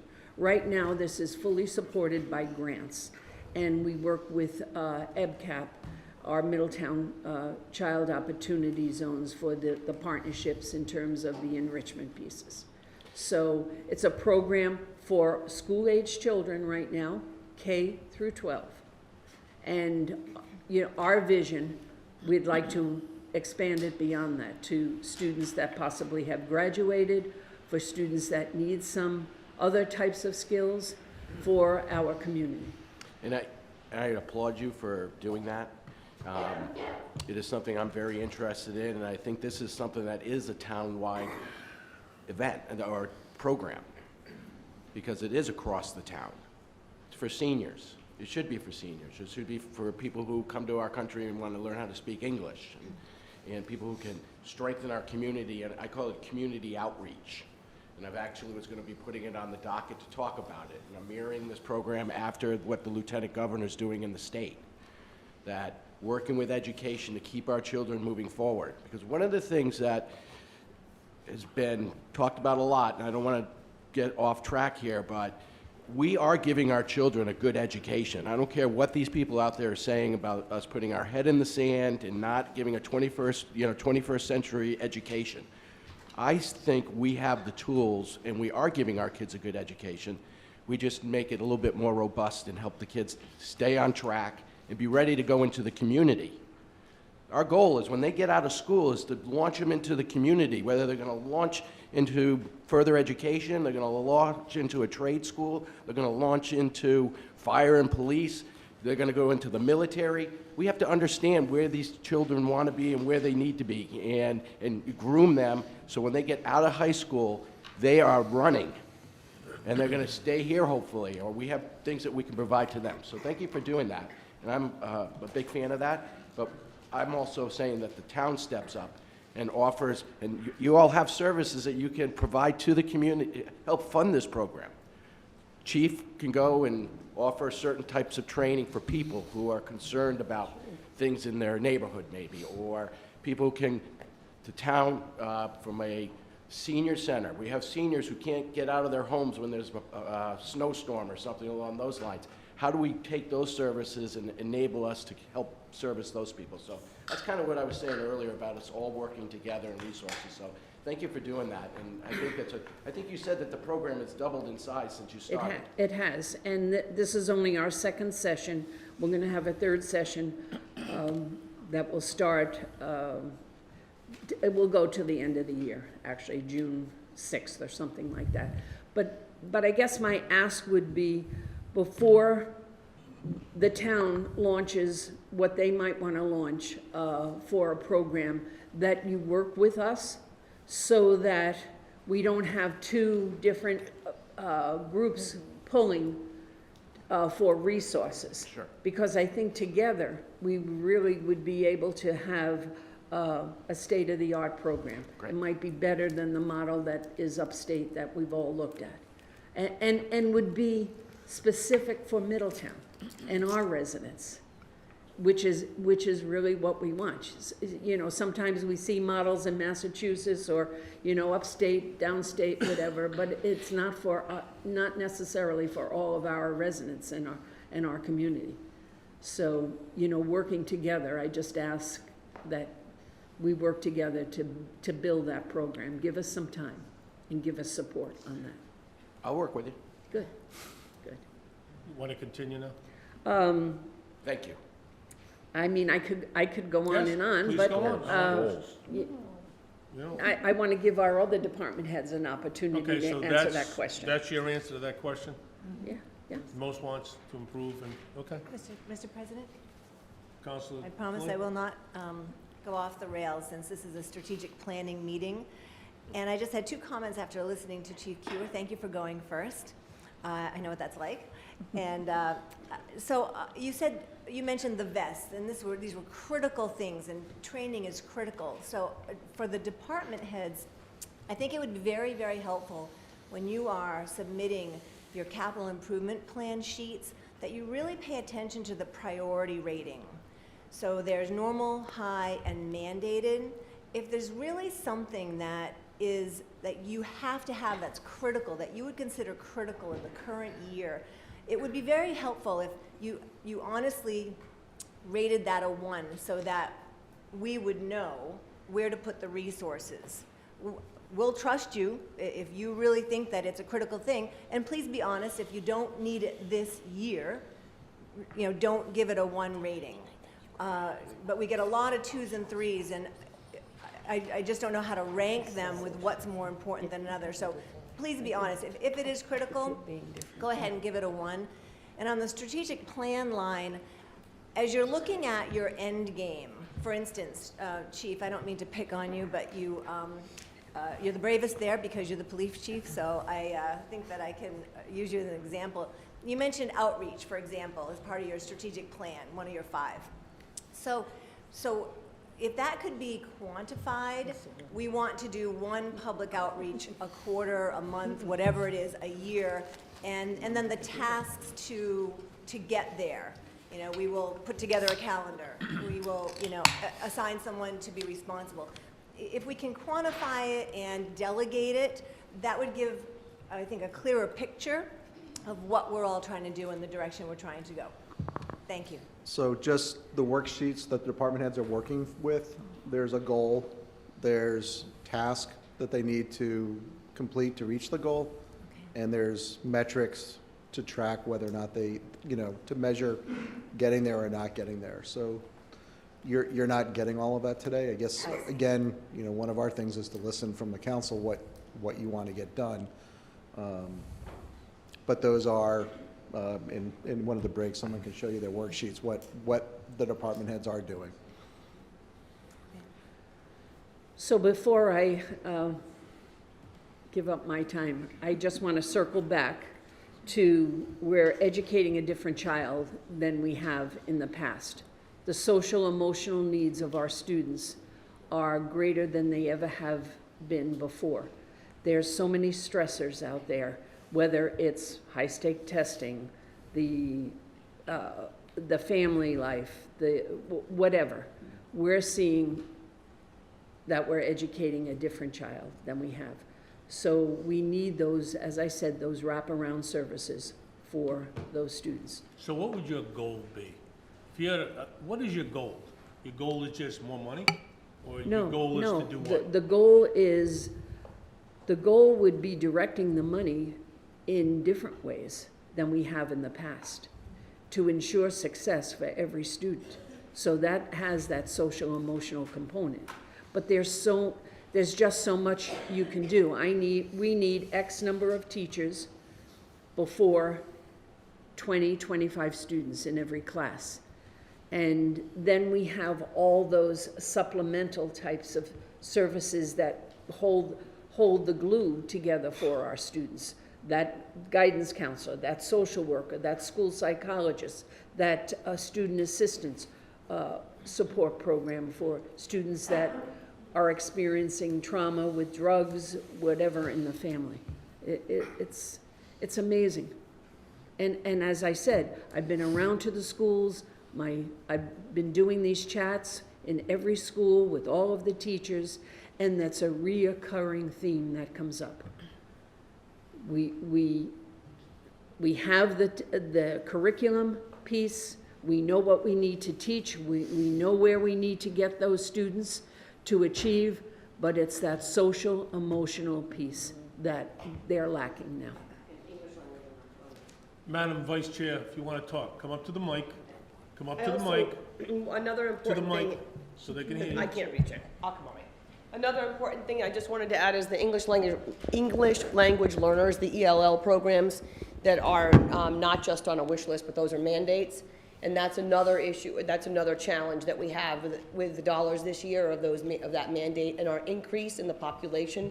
It's not just the military, but it's we are having permanent residents that are living here, sorry to be yelling over your ear, that are non-English speakers. So that's something that is not on a wish list, but it's an important critical factor for their success as well. And that can create, without that support for them as ELL students, that can also create more emotional stress for these students because they're not able to continue their learning process if they don't have the tools to do so. So I wanted to add that in there because that is an important component in our community, which is unique. Not all communities have the transient population like we do, and as I said, not all of them are transient anymore. A lot of them are permanent residents, and we need to support the variety of languages that we're encountering. So your goal, let me get this right. Your goal and your division for your department all comes down to dollars. Well, No, you just said it. I guess it does when you look at it that way. Okay. And a look, an issue. So without dollars, you have no vision and no goal? No. Oh, well, okay, I just want to, I mean, there's a difference in what you want and what can be afforded to give you. The piece is ensuring success for every student. So what does it take Okay. for that? It takes Okay. increase the positions that we need Okay. to support those students. It's not, I mean, yes, that entails dollars, but it's not like we're trying to create something new. We're trying to implement and support what is necessary for who we have right now in our schools, and being able to provide them those strategies, the tools and the necessary programs to support them. And unfortunately, yes, it's dollars because it's positions. Gotcha. Just to move along. Lori, go ahead. You want to comment on this? Yeah, just quickly. We had a meeting on Thursday night. We brought a team of youth to Washington, D.C. with us to a leadership forum. And I asked them to come back and share with the coalition what needs, what recommendations they would make. They will be coming before you shortly, that they would make to the school department and to you all. And loud and clear, they said mental health services. Okay. Our qualitative and quantitative data show the need. The kids are stressed. It's one of the reasons they're using substances. So anxiety, depression, PTSD, they all identified those things as such. Okay. Thank you. Mr. President? And Councilman Bott. I want to get this done. absolutely. Okay, I don't want to go off on tangents. I'm going to let Councilman Lombardi make some comments. Councilor Flynn now wants to make some more comments. I want to move this along so we can get a little out of everybody. Can I make a recommendation Go ahead. to move this along, to get to what we're trying to accomplish here? Because I'm not sure we're doing that. I think what we need to do is listen to the department heads on what their goal is, not what their wish list is, what their goals are. And then I'm sure we have goals, and some of those may be the same goals. And at the end, maybe councils can ask questions. If we keep intervening, we're never going to Never get gonna through this. Okay, Thank you. Thank you, good point. okay. Thank you, Madam Superintendent. Let's go on, Senior Center Director, Mrs. Cole. Okay, and to address Paul's... Please, Mike, please. Please, the mic. Okay. To address Paul's response there, what our goals are, I think I have a lot of list of things, what my wishes are, but what my goal is to reach out, be able to reach out. And what we have in place now, we do not have that ability to reach out to seniors in the community that are not members. And there's such a need out there, and I'm not touching. And the surveys show, the senior survey displayed that we are not reaching out to people that don't actually come in and ask for help. There's so many fragile seniors in our community that can use our services and use services within the town that we're just not aware of. And that would be my goal, to be able to provide more services to the elderly in the community, not necessarily members that can come in and participate in the programs and in the activities. I think we are definitely short-staffed, but we do the very best we can. We have 700 and some members. We are reaching out there, and hopefully those members will tell family and friends and neighbors about what we do here at the senior center. I think another thing is when we say mental health is our world today. I mean, we have it at the senior center, the children have it. It's our world today. I sit, and I'm not kidding you, I sit on a weekly basis, at least 6 hours, with seniors that are having mental issues. And nothing I can do about it. I'm not trained in it, but I can sit and I can listen, and that's what they want. And there's social services that need going way beyond us, what we can provide. They need housing. There's no, I can show them lists, I can call places and try to place them, but that's not doing it. There's just so many things. As far as space, we need more space to be able to provide the programs that we have at the senior center. We have a class, and I'm not going to get into different things. I just want to say, we have a class that's a balanced class that has over 40-some people. It takes up the entire big hall. I have other classes going on. It's all about scheduling and trying to make everything work and trying to make everything fit in. And we do the best we can. And it's working, but if we continue to grow, and this population continues to grow, there's no way that 2 people in that building are going to be able to provide the services. Can we share some of the school services? I don't know. I mean, that's what we should be discussing. Some of their counseling, some of their nursing services. If we can do that, yes. Other senior centers have social services right on board, but we can share these things, and that's what I guess we should be discussing, how we can help one another serve the people in our community. I mean, that's a great idea in terms of our nurse teachers. Trying to carve out a day or something, maybe that they know that the nurse teacher's going to be over there from 9 to 11 on every Wednesday or something. That's kind of the dialogue we need to have. I agree. And then that's how we save money and better serve I the applaud people that. that we're Thank serving. you. That's very Very good. Good ideas. Okay, Planning Department, Ron. Now that department needs some help. Excuse me. Again, Ron, the things that, thinking about this, your goals, the things that you most want to improve or change. Well, picking up on what Sean said earlier about the goals for the department, working with the planning board and the economic development committee are really the goals that are outlined in the town's comprehensive plan. That's what we, on a daily basis, are working towards, is helping the town to implement those projects and tasks that are outlined in that plan. And it falls on the board's primarily the planning board, but also economic development committee and other departments in the town and other boards to help us implement those goals and those action items. There's been discussion recently at a recent council meeting, I believe, when we were talking about entering into a partnership with Newport for the Resilient Communities project, which Sean referenced the town needing to come up with a resiliency plan, and that is a project that will help us get to that point. And during that discussion, I know it was brought up, questions about the ability for the planning department to participate in that with the resources that we have. And I talked with Sean a little bit about that after that conversation, and I feel like the planning staff, we are able to keep these projects moving. With the help of the council, we bring in outside help when we need it. For example, bringing Crossman Engineering in to help us with that development impact study that you'll be receiving soon. That's a project that the planning board was asked to do, and the council was very helpful in allowing us to hire that outside assistance. So that, obviously supplements the planning staff. So I think we're able to keep those projects moving along. And then I mentioned to Sean, half joking, that what we really need is a second planning board because they are so busy. They have multiple meetings each month. Again, I've got 3 pages of projects that I update with them every month that they're trying to work through to get through all those implementation items in the comprehensive plan.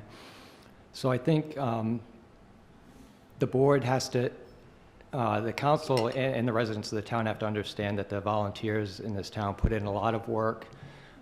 There's a lot of effort that they're being asked to put in to help the town implement these things. And I think just some, recognition of that fact, understanding that things take longer than many people would like to get these projects done. I think that would go a long way. So the goal would be to get more done? Well, I think we're getting things done. I think it's, again, just an understand. My ask would be to get that understanding that things take as long as they take, understanding that there are volunteer boards that are doing a lot of this work. The staff keeps things moving. We do what we need to do to keep things moving, but when it comes down to actually doing some of the grunt work, going through the conversations, holding the public meetings and public hearings, that's a lot of volunteer work. So I think it's just, that would be my ask, is just recognizing that. Do you think, would you feel you would lose any continuity with 2 planning boards? That was just, again, that was a joke. Okay, just, Yeah. But when asked if there was any. How about expanding the number of people on the board? It's not going to stop the meetings, the number of meetings. Right. But there are meetings where they don't have. That's a good point, because we do have subcommittees working on a lot of these things, and if we had more members, yes, we might be able to do more subcommittees, break up the work. It's been my experience, the more people involved, the longer things take. That's the other side, yes. You see that all the time. Yeah. Councilor Flynn. Just want to throw out an idea, there are some communities that actually have a separate ordinance board, and all they do is review and do public hearings just for the ordinance that might come up, as opposed to the land use applications, and you could maybe split the task that way, potentially. Councilor Von Bills? Yeah, I just kind of want to ask a question, like, if you look at the projects, you've got a load of projects that are on the table. What are the most important, 1 or 2 to you, as far as getting accomplished? What do you think are the most important? Well, we take our direction, the planning board takes its direction from the priorities that are set by the council. The items that have come up, and it comes out of the survey too, that seem to be rising to the top are quality of life issues with development that's underway in town, expected development. Again, you'll see some results from that development impact study. Those are things that the planning board needs to tackle. Economic development is a big thing, as you know, serving on that committee, looking for opportunities to enhance the tax base, as has been talked about with the council, looking at opportunities to bring additional revenue into the town that doesn't adversely impact the residential tax base. Quality of life, environmental protection. Again, Sean mentioned the water quality issue is something that the planning board is also looking at as part of that build-out study. So those, it's kind of broad brush, but economic development, environmental protection, quality of life, those are the things that the planning department and the planning board and economic development committee also focus on. Councilor Lombardi. One of the goals we ought to be focusing in on, Ron, is, and it's a criticism, but it's also constructive, is that when you talk to some of the developers, you talk to their representatives and their attorneys. I had one developer come up to me and say, I just did a project in Connecticut. It took me 6 weeks to permit it. Planning, zoning, the whole bit. Here it would have taken him 6 months. That's a problem. It's onerous. And I don't know what we do to fix that. But, again, the planning board is really busy with projects that we give them. We lose sight of the fact that they also have those other things on their plate when it comes to development and everything else. And it's not just Middletown, but I can tell you, you hear it more and more and more from the developers, and they use the word onerous, and some of them don't even want to come. And some developers don't come here because of the process. It's just too long and drawn out. Continuation of the continuation of the continuation is billable hours, and they can go and do the same project in Connecticut or New Hampshire or someplace like that and get it done in 6 weeks. It's an issue. Thank you. We're going to try to get back on track. I'm going to ask the councilors a whole lot of questions back into the end again. Okay. Next department, engineering. So, town engineer basically provides support for the other departments. And I guess it comes down to similar to what Ron said, was a matter of time. Just seems if I had more time to maybe do a better job or to interact with the residents a little more and a little better, that's about it. Other spending time on the CIP projects, the larger projects throughout the town, they take up a lot of time for me. So that'd be about it. More time. Thank you, Warren. DPW Director? So our main goal of focus is to provide quality public services to the residents and stakeholders of Middletown. The focus areas that we've worked on are customer service, public health and safety, public services and expansion of services, community engagement and involvement, and efficiency of services. Those are the 5 sort of core areas that we're trying to focus on as part of the strategic plan. With the customer service piece, we're looking at obviously identifying the needs of whether it's coming from the town council or through the town administrator's office and from the residents directly to us, is we want to be able to engage and communicate better with, which ties back to Sean's communications piece, that we can actually reach and get the feedback and input back from the community. One of the big sort of goals or templates that we're working on is taking the information from the community study or survey and then developing action plans from there, which will allow us to build better long-term relationships with all of our stakeholders so we can provide a much better quality of public services to them. The public health and safety piece, a lot of that is mandated for us with regard to wastewater, stormwater. One of the other key programs we're working on is the traffic safety, whether it's audits that Warren and myself are working on. We work very closely with the police and fire. As the chief even mentioned earlier, we look at everything. We look at whether there's trees or signage. We get continually, but the main thing is for us is these programs have to be uniform and consistent, and we have to be very detailed on how we handle the processes. With regard to public services, we are looking at expanding through Will, we're expanding some of the pay-as-you-throw programs, an additional bulky waste day, as simple as that.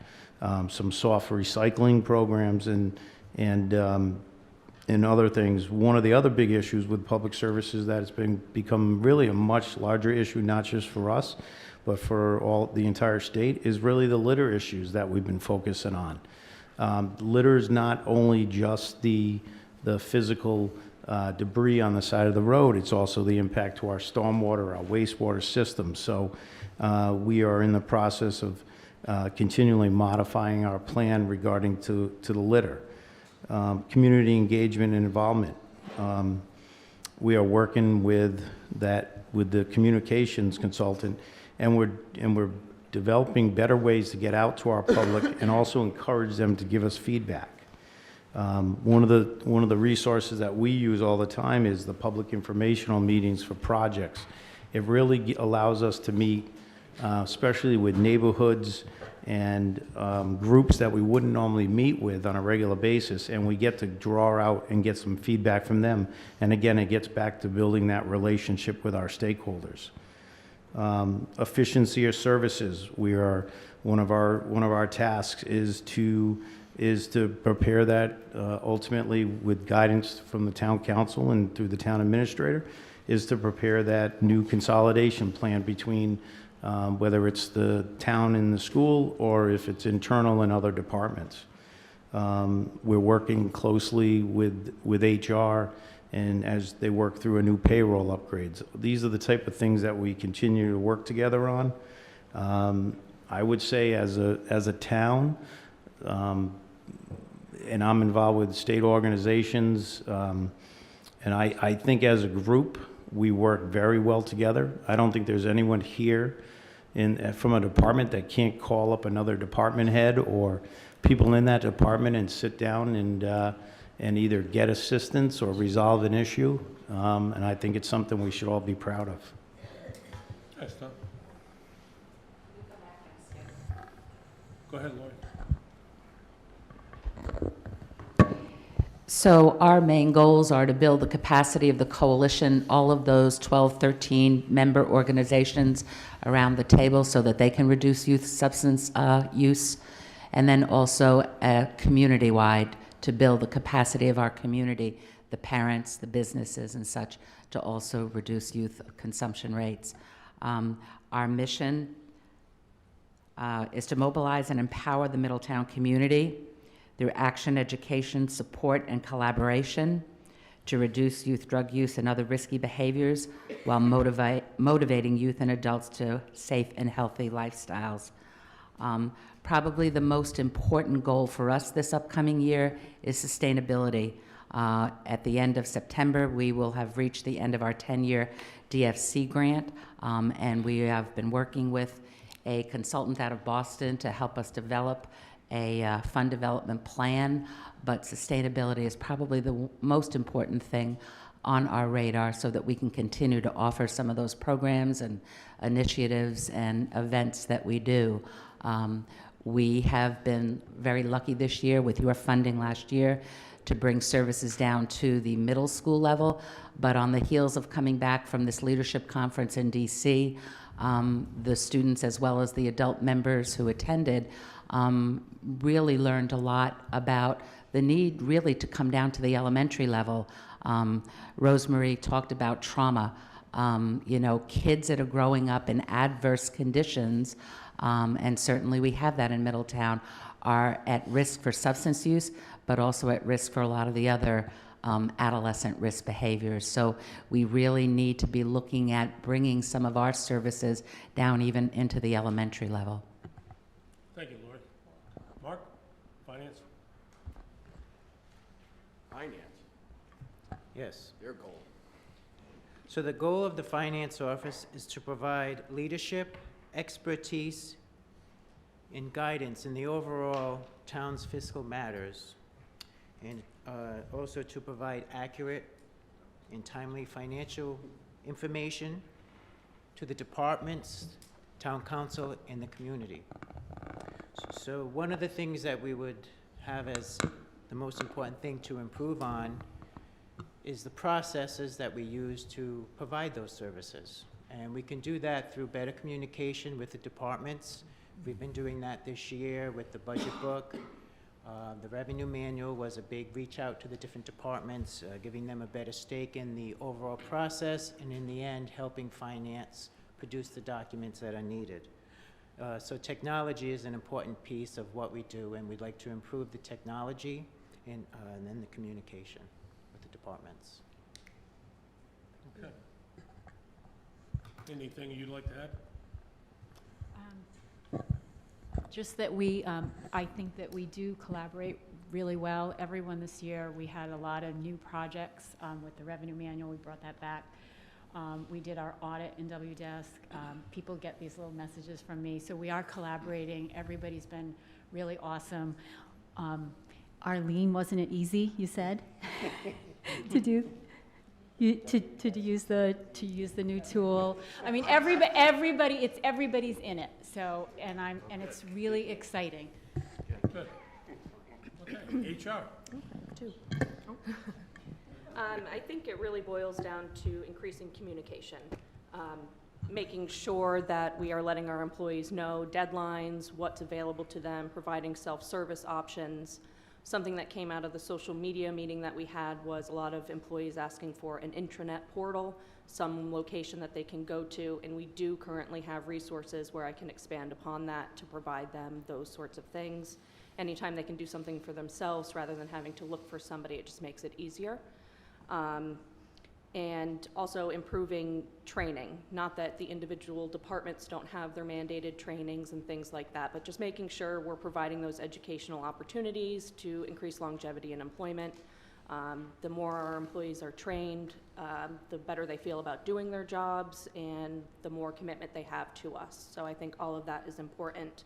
And to kind of tie into what both Lori and Rosemarie said is allowing for us to provide resources for stress, mental health resources and things where they don't feel stigmatized by having to go to somebody for it or ask for that help, but allowing them to know that it's out there available, more so than what I do in providing the EAP flyer at the beginning, but really letting people know that it's okay that this happens, it's a normal process of life these days, and we're here to assist you and make you part of our community. So I think that just that teamwork and communication building through the HR department to get the employees on board and a little more buy-in in their employment here with the town. Do you feel there's any reluctance of employees to seek out help through you? I don't think so. I do get calls. I do have people come. I have a literal open door policy. I let everybody know whatever the issue is. Come in, shut my door, we'll talk. It's as confidential as it can be unless there's other circumstances, of course. But they know they can come and talk to me, but that doesn't mean that there's other people out there who are embarrassed, reluctant, maybe their culture is telling them this isn't okay. So I just want to make sure that everything is out there, whether it's, to update your direct deposit form and you can do that yourself, or reach out for that extra help to get that work-life balance so that you feel happy coming to work and balancing what you have at home too. And you feel confident that message is getting sent out to the employees? Yes, but I would like to make it a little bit louder. Good. Okay. Director? Library? Okay. Good afternoon. So I just want to point out that the plan, the printed plan that you have expires on June 30th, and we are in the process of writing a new plan. We have a long-range planning committee working on that. Our goal is to complete it by May, in which case I would provide you with the new plan, the new 5-year plan. But I also want to say, I heard, Council President, you asked us to think about how would we decide to make a change? So for me, I asked myself 3 questions. How does the change enhance or move forward the library's mission? Is the change measurable? And thirdly, is it sustainable? And those are the 3 things that help me decide about something. I also want to say that our primary goal is to build on what we're doing well and to do better on what probably isn't working out so well. We offer really two kinds of services. One is the physical one-on-one, and also technology services, where people just do everything through a digital portal onto our website. And I want to say I'm really glad that I'm here today. I'm really, really glad, because I've looked at the school's strategic plan, and strategy 1.2.1, update our current literacy program. Believe me, I have the staff and the resources to support that, and I'm ready, willing, and able to go with that, and I know the staff is too. And Beyond the Bell, that is really something where we can provide direct support to that, because right now we have services in place, again, through our website. All you need is a library card, a Middletown library card. It's free, and we have a digital self-directed learning program for language learners, and we also have a self-directed learning program for everybody else, no matter what your age is, what you want to learn about. There's like 500 courses, and it's unlimited. You're not limited to so many lessons per month. It's unlimited. And with many of those courses, you can get a continuing education certificate when you complete the course. So we're ready to go with that, and I'm really glad I'm here to say that. No, Thank you. Yeah. I'm glad that now I think there's been an enlightenment. There's been an exchange that can be made and worked upon going forward. Yep. And I think it not just the after school, but during school. I think that's great. Yeah. I think that's fantastic. I can see that really would have an important place in our new long-range plan, too. Absolutely. Absolutely. Thank Okay. you. IT. So for the IT department, our primary focus right now and our primary need now is the management of confidentiality and integrity and availability of data. You know, we're talking about things here that happen day to day. If we don't have those technology services available, and we talked about what Mr. Brown talked about with cyber resiliency, we're in a lot of trouble. It's going to cost a lot of money, and it'll take weeks to get us back up and running. There have been hundreds and hundreds of what's called ransomware attacks around the country, and I think we're all pretty much up to speed on some of those, but for those that aren't, I think we should really take a deep dive into it to see what that means.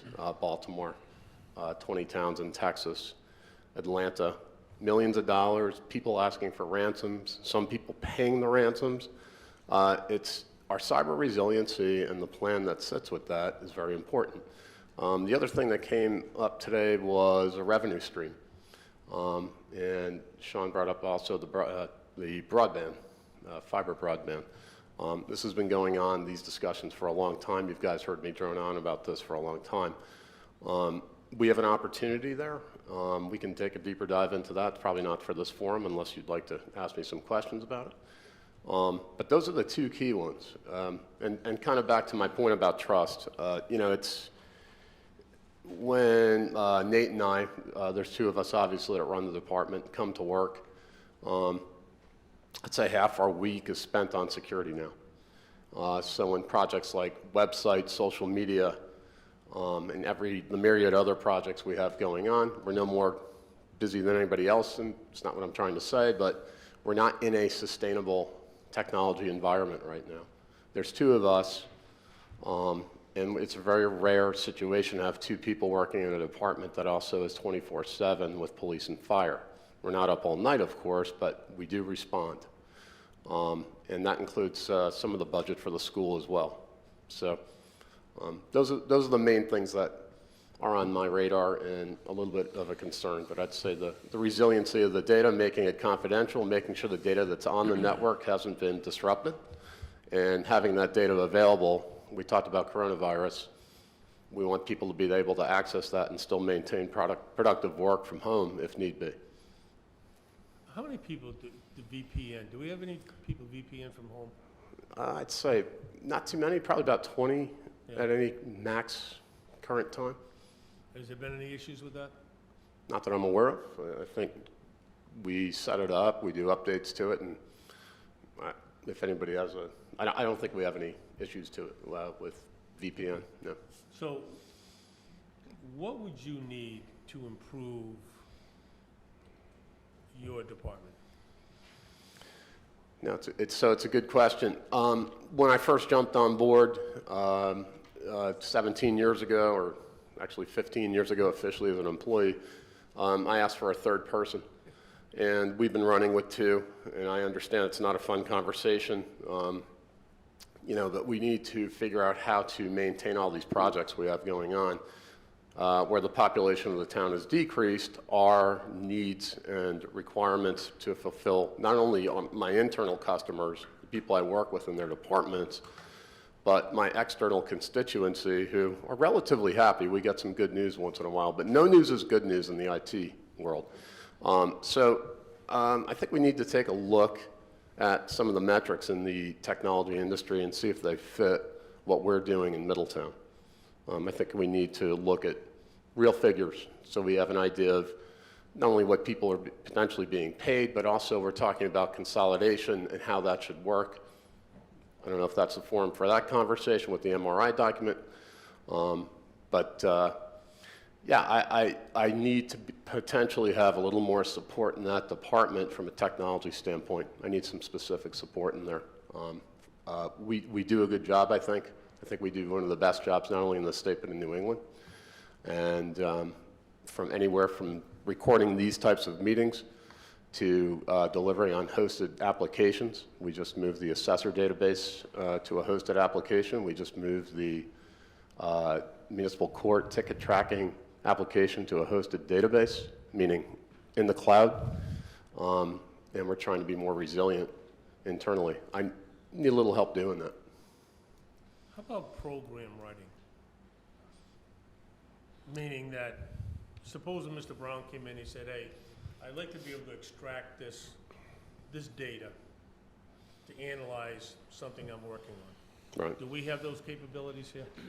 Do we have program capabilities in your department? No, we really don't. I mean, we don't really have a development capability, if you will, where we're going to go do a dive into a database, pull out statistics. Could be for fire statistics, could be for police statistics, could be for anything we want to really report on in some of our database systems. We don't have that. We have a very light version of that, really, in myself. And I know Mr. Brown has done this in the past because he's extremely proactive about things like this, but have we tried to consolidate certain things like that with neighboring communities, like, that we could partially fund and they could partially fund, and we could have, let's say, somebody accessible to all of us that has the talent that, and I'm not saying you don't have the talent, but there's associated talents with every profession and expertises, that you don't have the expertise to perform a function that we could consolidate with somebody else, share the cost, and have the ability at our fingertips to do it. Yes. I know Mr. Brown's talked about that. So, I think the Mike, Mr. Brown. Just to Chief Kewer's The mic, comment, Mr. Brown. To Chief Kewer's comment about the need to update the records management system at the police station, we have the same problem at the fire department. There are databases that are 25 years old. They have not, the vendor themselves has not improved the database or the technology. It's an antiquated piece of software, and that's what needs to be updated. Before the reason that we have to outsource anything for some of the data to be manipulated is because the programs we have don't have the reporting capabilities to give us the information we need. If those platforms were updated, we would be better served, and I think the two chiefs would have better data to make better decisions. I agree. My next question would be, are we aware of, or have we even looked at, any potential programs that are out there? And I'm thinking of something like QuickBooks for financial things that are out there that could be quick fire, quick police, that could interface with other systems. I just did that at one of my businesses. Yep. We used a QuickBooks plan to track down paying taxes in different states throughout the country, and at the same time, it interfaced with our overall system, which happened to be Epicor, but it interfaced with it. So it was Right. at a low cost, at short money, really. So, There's a lot you know, of programs. just kind of expand on that, right? So those are the types of projects with maintaining our cyber resiliency, making sure the network's available, hunting down the situations that are going on, the network that need to be cleaned up. Those are my priority right now, because if things were down, you guys would be asking me, why wasn't that my priority? I need that. I hear what you're saying. And I think to answer your question about the communities, we've tried that. You know that I've Oh, yeah. gone really hard on that, and it's still very parochial. I think we need some, you know, the stone walls around here, not just on the island, but in general New England, kind of define the town. And we still need to break some of those barriers, work together. And, you know, that's something I've been pretty vocal about, and I'm on board, you know. But we need to identify what that plan is. What's that strategy, and how does that really work between towns? Yeah, But something to think about. Yep. Because that could be a shared course that I think that everybody would be in favor of. So Chief Kewer is on the committee with the police chiefs. I think there's 3 of them, Chief Winquist and somebody else. Ed Mello, Chief Mello. They are looking at moving, I think, to New World, which is the system used by the city of Providence. They're identifying the model for the software that would be used throughout the state, as well as where the data would be hosted. That would be shared by all of the communities in the state. So that, I think, speaks to working with everybody. The second step in that would be the fire department. New World also makes a fire module, and I think we'd have to review it with the fire chief, but if it makes sense, we would look to, and that's the discussion that's happening within that committee, using that sort of sister brother software, hosting it with, is it the state police that are building the data center? The state police, again, with the other communities, and we move forward in that direction.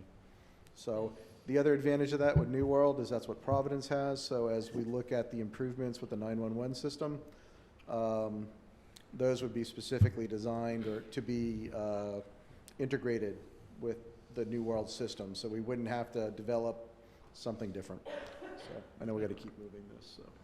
Anything else, Mike? No, not unless there's questions later. Okay. George, tax assessor? Hi, thank you for having me here. Obviously, I'm the tax assessor, and we're charged with providing fair and equitable assessments for the town, and also sending our bills out in a timely fashion and facilitating the collections aspect of the department. It's pretty low maintenance. We've just had our space renovated, thanks to Sean, and Teresa. And Teresa. Hey, don't forget her. I can't forget her. George, please.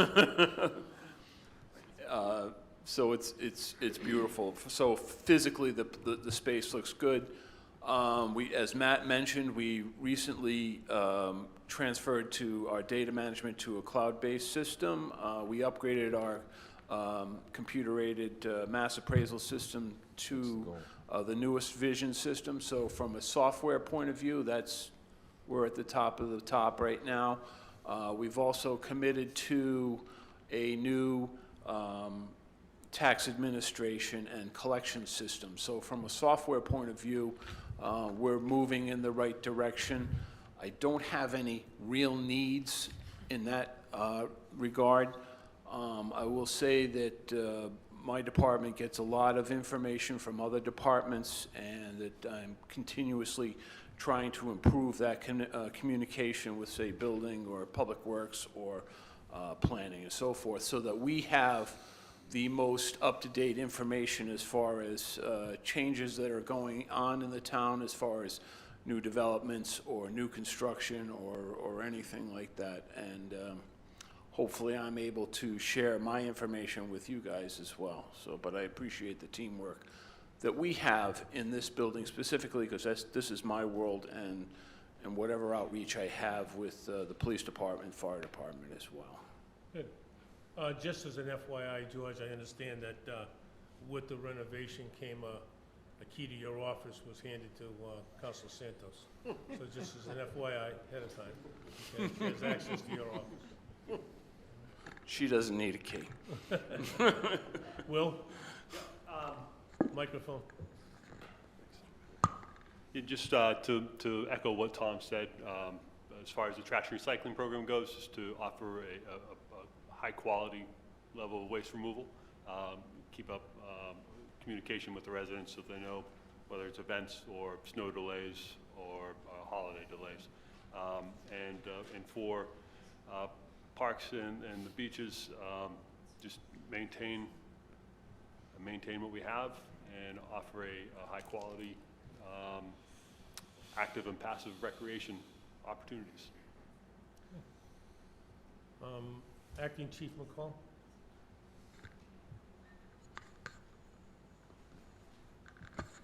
So I'm kind of playing catch up here, but kind of give you my shortened version of some of the goals I think the fire department needs to meet.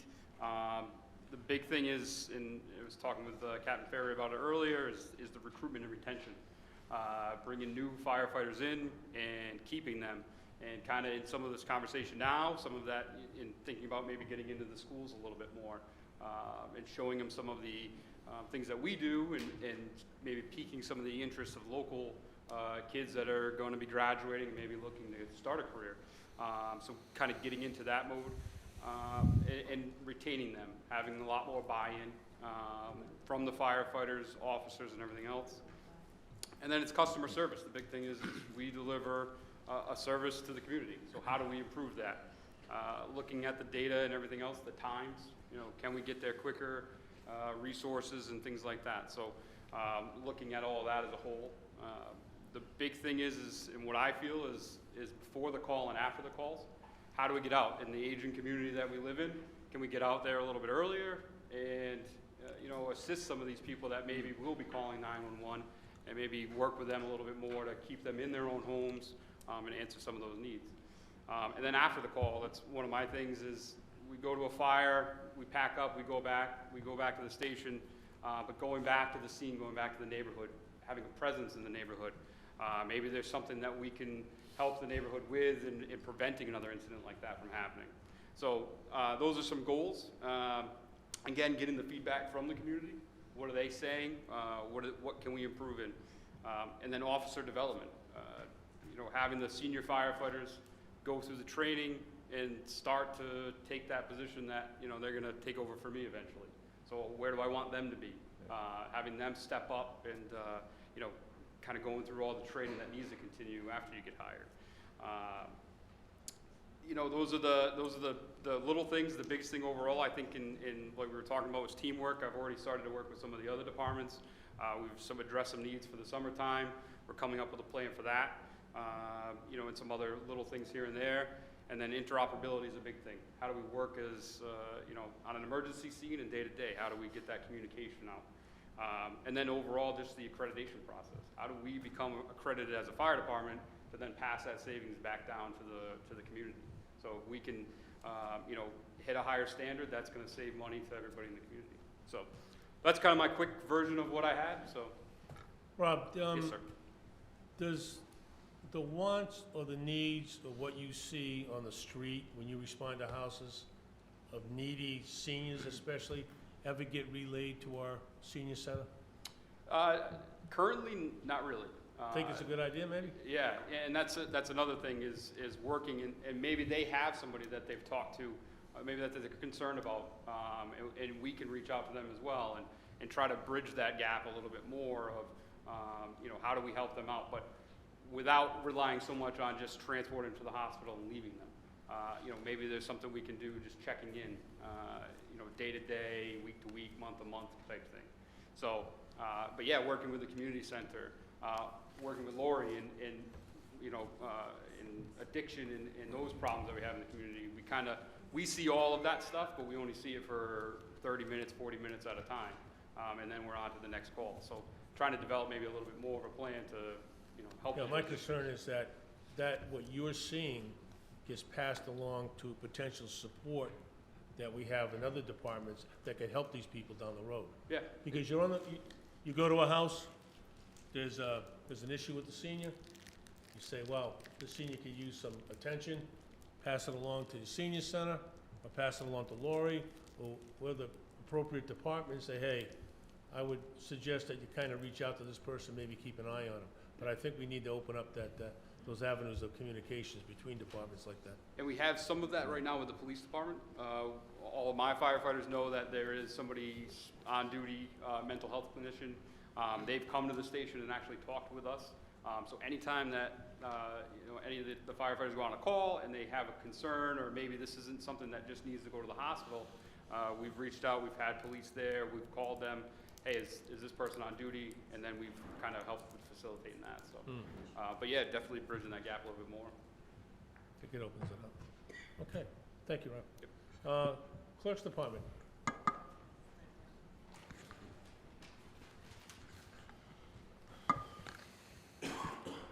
Our focus is a high quality of customer service, accommodating to the public, focusing on the detail, effective communication, meeting deadlines, and keeping up with technology. We've been moving forward, trying to get our licenses online to make it easier for the public. We will have a kiosk placed. Is that correct, Matt? We're going to have a kiosk placed in our office for the people that don't have a computer at home. When they come in, we can assist them on getting their licenses using our counter kiosks. We're also looking into the online recording. We have e-recording is coming in. That's what we're doing. Okay. It's a lot of communication, technology. And I know, Elections and that are I coming up. suspect this, that you work with the seniors, especially during election time, and make Yes. sure that they can, Yes, we have actually, for election, we are just sending out postcards to everyone in the town to let them know that if they want to, they can vote by mail. And our phone number so that we can get that out to them, even if we mail it out to them and it comes back. But the Secretary of State's office does, if they want to vote from home and their ballot's mailed to the house, they don't have to pay postage for it to go back. okay. And that's for anyone, not just a senior. Well, but I'm So, thinking of the but it's people that be more apt and not be able to get out. Or Right. be more difficult for them to get out. But we are sending it out to everyone, to all the voters. Good. Council Lombardi. Is that for just the general election, or is that for the primary? For all the elections, the For April everything. 28th election. So we'll send out a postcard now, then we'll send out one, basically, we'll probably send it out at the end of July, beginning of August, because you have the September primary. And then we'll send it out again for November. Great, thanks. Okay, I'm gonna open it up to the councilors. I'm gonna ask them to look at the clock, of 5 minutes apiece. I'll start at one end, go to the opposite end, and give them the ability to ask some questions of you if they have any questions. Councilor Toronto, I'm first? you're first. Progress. I already asked some of my questions. Well, You you got didn't 5 follow minutes to your, ask you some didn't more. follow your rule that well, Bob. Asked a lot of questions. Okay. I'll go. I wanted to, Matt, one of the things we just heard here, everyone said is communication, communication. And communication is technology, right? Sometimes, yeah. With the Newport Daily News is kind of, we all know that paper, we don't get coverage any longer. We'll have a town council meeting and we'll make some decisions and everything. And I used to go home and, the next day and Matt would have the article in there and it'd have everything covered and it was covered well. We got both sides of the story. Now you don't get both. You don't even hear the story. You read the paper, you're like, did they even know we had a meeting? And that was kind of our main way of getting the word out to the public. Well, we know with social media now, it's hard to get the truth. You'll get one side of the argument, and then you make it the other side of the argument if you happen to come across that article and things along those lines. So I've been an advocate that the town needs to be in control of its communication and its data to get it out to the people. And that's our website. And I've been all over you guys on this website. We shouldn't have things posted in 2016 on there still. So, I wasn't talking about you. So I'm a big advocate of that and the data and so on. But do we have a roadmap that says from an IT, because you're talking fire, police, senior center, accounting, a lot of different systems. You've exhausted your 5 minutes. No, I haven't. No, I'm just kidding. So I got a couple more minutes.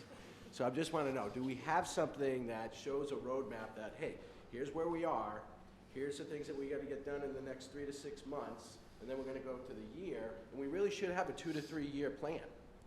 Do we have that today? So there's a couple questions in there. The first one is we are doing an update to answer your question about the website. That's happening.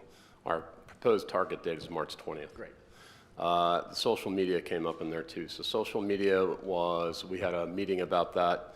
Everybody was on board. We brought someone on board to help facilitate that social media. And the excitement towards that internally kind of went down. It's coming back now, and I think people are understanding how they can post information to satisfy things like the omission of the Newport Daily News that you were talking about. The technology department, does have a strategic plan. We operate that plan out of our CIP, and we have our own internal plan that we use. I'm working on a strategic plan right now, per request from Sean, which I'm assuming came from the council as well. So that's in process. I will go back to the point, though, that in the technology department, it's gone to the point where if it plugs in, it's up to me. Again, from this room being wired and set up for recording, to supporting the police department, to making sure we actually have data and an incident response plan and continuity of operations. Because if there ever is a problem with a ransomware attack or something like that, which is very prevalent and happening now, I need to make sure Sean knows that, well, you may be on the news tonight because we're trying to get this network back up and running because nobody can get work done. I am working on the website. We have a plan for that, and I think it's going to be a resilient and robust plan. I think people are going to feel like it's a thoughtful plan when they see it. It came together. And yes, I know it's not falling on deaf ears. I definitely know you are I know you guys are interested. on that, and I do appreciate that, because Yep. I do believe that's going to be our form of communication to the public, the videos and information like that, contacting our seniors, all this communication, Sure. how people are going to get access to data. But there's got to be a high-level plan. I Correct. understand you're down here, the cyber and, all that, we got to pay attention. I know you're looking to outsource some of that, so you don't have to be concerned with it. If it's on a hosted database, maybe. But I'm just high level. You've got applications here. George just said he's on the top of the leading edge now on his application, so that would be, that probably maintenance mode, but in 2 years, where's George need to be? Where's these, these departments are gonna need this? When are we gonna get them done? Also. Understood. I I'm know not. you got resources too. So Yeah, well, I've already talked about sustainability. There's only 2 of us in there. The way I prioritize things is so we have availability.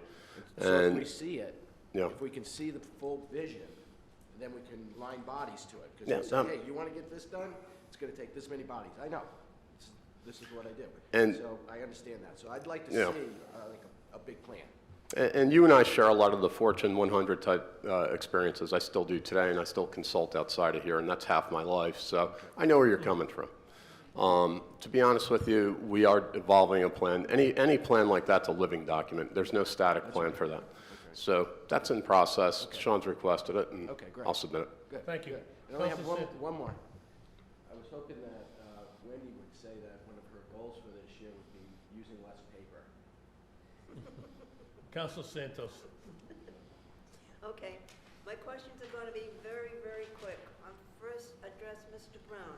If I can't get all my questions answered, may I go to the department heads? Absolutely. Do I go through you first? You are always conscious of letting me know what you're doing, so All what right. you do is perfect. Thank you. My second one is the chief. I want to thank you very much for responding to the residents on Turner's Road. They're very happy. It's progressing slowly, but it's coming to fruition. Is that the correct word I should use? Because I don't know my English very well. So thank you again. My third one is the school department. You spoke about language. I went to school in the early 40s. I didn't know English. Mostly, it was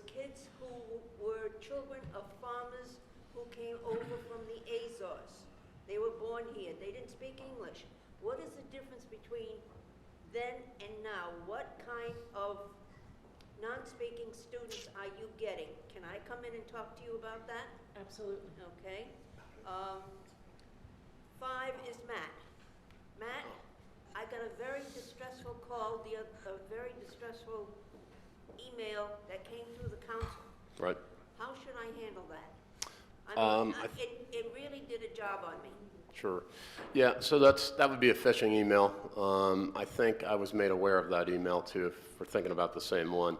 That email originated a couple of years ago and proliferated all over the world. I mean, you have to delete those emails. Empty your deleted items. Delete all your sent items. I also recommend before you empty your deleted items, just so we can get that out of your system and out of our email system. We do have a very strong filter. Those things do get through. Okay, fine, thank you. Fire department. Seniors, are they aware that they can get, those that live alone? I have one, my next door neighbor has one. Drop boxes with the code that's in your department. Are they aware of this? And the senior center, are they aware of this? Yes, you've dropped them off a number of times. Okay, so they know that they can get drop boxes. Yes, so there's 2 programs that we have. We have the more commercial type boxes that are going more towards residential now, which is the key type. So there's 2 keys, the fire department has them. And then there's your brand that you can just purchase at Home Depot, which are the code. You put a code in, you put it on your door, you put it somewhere around your, around your entryway. And then that information would have to get relayed to us for the code. And no key. What's that? With the second one, no key. No key for the second one, but the ones with the key, you have to come into the department and order. And we'll work with anybody to order those. And give you the code so that you can punch it in. Yep, exactly. I'm done. Thank you. Vice President. Happy with me. Okay, so I just want to recap real quick. I took a lot of notes and just some basic notes, but police department, I heard training, nice versus necessary, and more presence. The schools, I heard more dollars to help with social and emotional needs and mental health issues for students. Language. And language. Senior center, I heard reach out to seniors that are not members, provide more services to seniors in the community. Planning, I heard workload, prioritize workload for council initiatives, I guess, pretty much. Engineering, more time to interact with residents and really prioritize that. DPW, I heard roads, roads, roads. No, I'm just kidding, that was me. Consolidation, the thing that you said a lot, but the thing I took away from it and the thing I think about is with this potential consolidation, it's probably going to be one of your top priorities, potentially. Substance abuse, I heard sustainability of program with the 10-year grant running out. Finance, I heard improved processes through technology. HR, I heard increased communication with all employees, improving training, mental health resources. Library, I heard collaborate with schools for Beyond the Bell assistance, literacy programs to help with schools, and IT, Matt, I heard confidentiality and protective technology service, or it ties into your cyber resiliency. I didn't hear that. And one of the things I wrote down at the time was any consolidation opportunities with the schools. As we talk about consolidation potentially with the schools and maintenance and schools and finance and schools and technology, it's been resistance before from the schools on that. I think we're all heading that way. Tax assessor, George, basically what I heard, I didn't write anything down, but what I heard was basically what you're providing now. And something about a key for Teresa. Refuge and recycling, I heard improved communication with residents.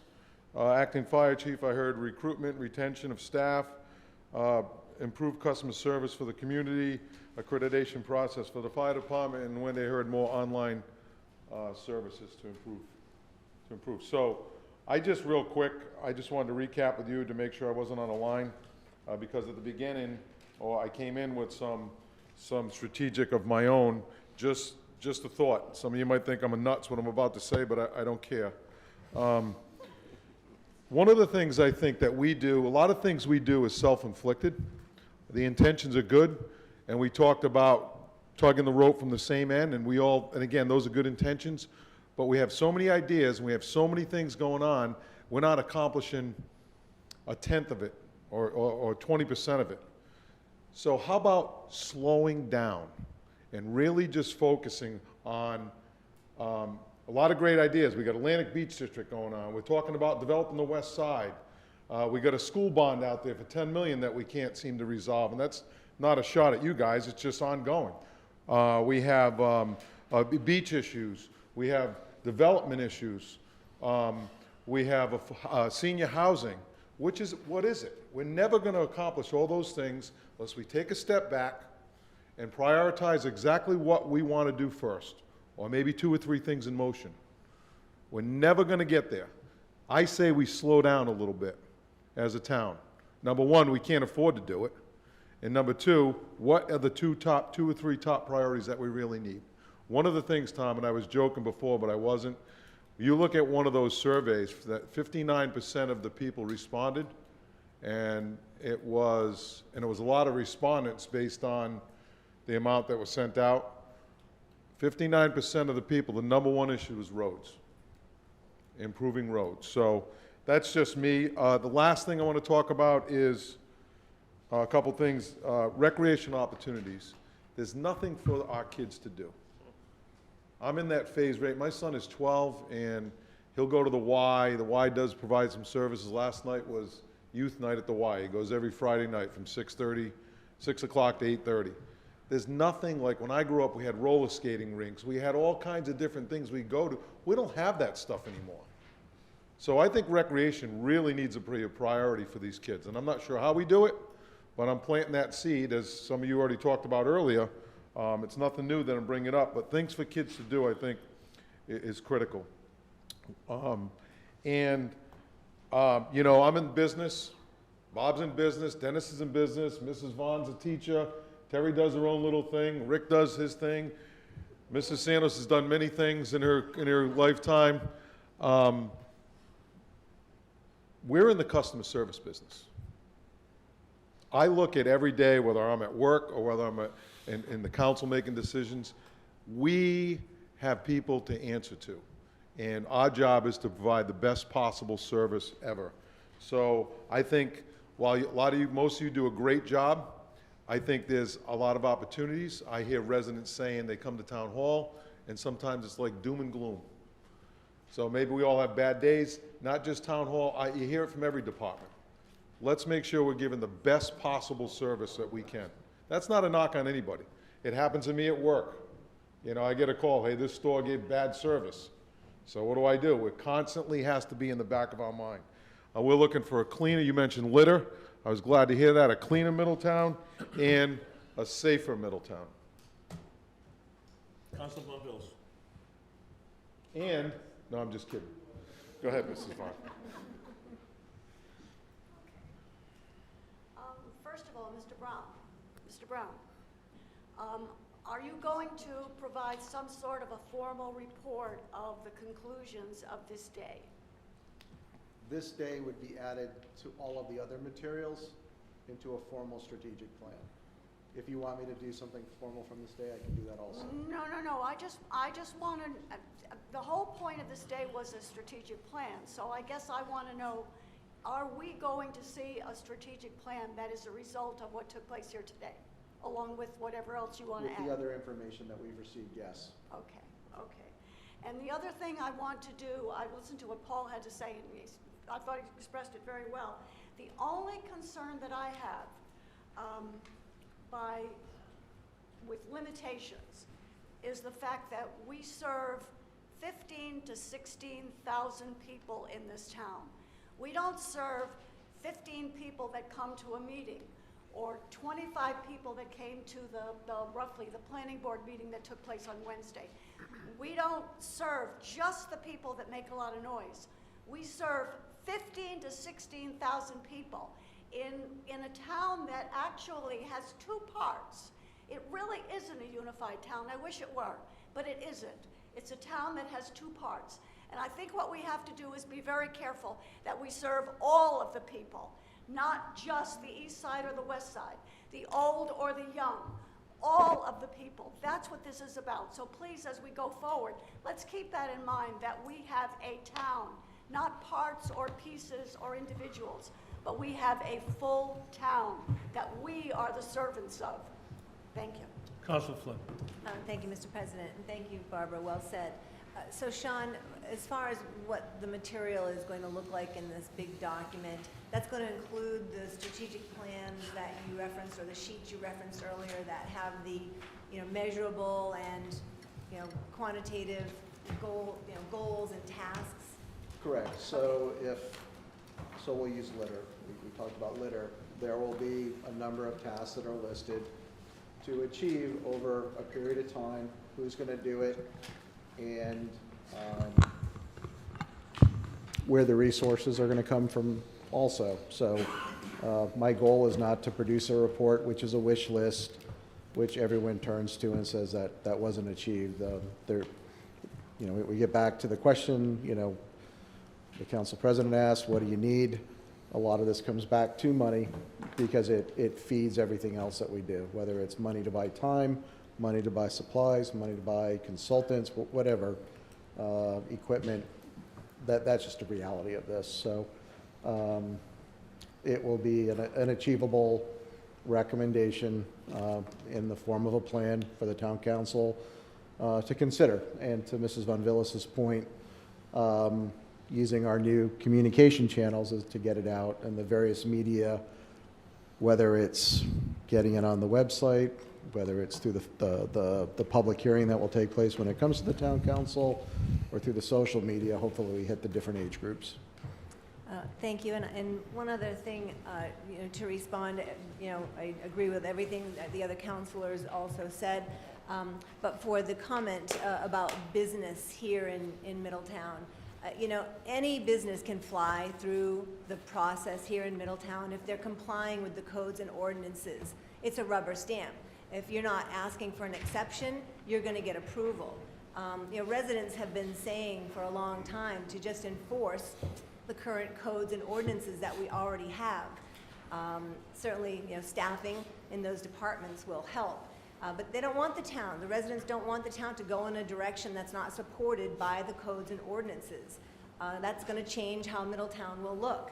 And it's everyone's job here to make sure that we are enforcing the existing Middletown codes and ordinances. And I just want to point that out, because that is a big issue and topic of conversation, and that will make business go a lot smoother and make the residents and Middletown get to that place that it wants to be per the comprehensive plan. Thank you. Thank you. Councilor Lombardi. So, I wasn't going to say this, but seeing as how it just prompted me to. When I talked about the ability to streamline the process, even when people are following the code, I've sat back there and I've watched, and it's just dragged out. And all I'm going to say is either Middletown's open for business or we're not. And if we are, we need to do what's right for the town. But the message that's being sent, not just in Middletown, but around the state and on this island, is that it's always no. We need to begin to say, let's look at it, and let's do what's right for the town. So we need to be more business friendly. I said this before. The state in general is not business and small business friendly. The message is out there. Look at the polls, the national polls, where we're ranked 50th, the lowest in the state and the lowest in the country. We need to change that. We need to change the perception that not just Middletown, but this state is open for business. Now, with that, Mrs. Krager, I got to tell you, I experienced firsthand visiting your elementary schools the issue about English as a second language in these students. I was at the science fair over at Forest Avenue. We had kids doing projects there that needed help to explain their projects to me because they didn't speak English fluently. They were great. It was a great experience, by the way. I have a smile on my face when I say it, but I witnessed that firsthand. I also had the experience to witness the social and emotional piece of it at another time when I was there, just by happen chance. Kid being very upset, English second language, there were issues going on.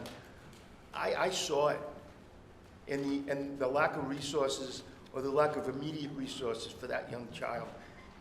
So I hear what you're saying, and I think your goal, in my opinion, and our goal is, if it's the social, emotional, psychological piece, the English is second language, it all comes together as, maybe one big issue to a degree.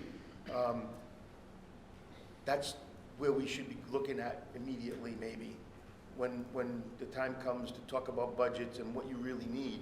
I know there are other things you really need, but when you listen to what's going on, again, not just in Middletown, not just in Newport, but around the state, you hear it.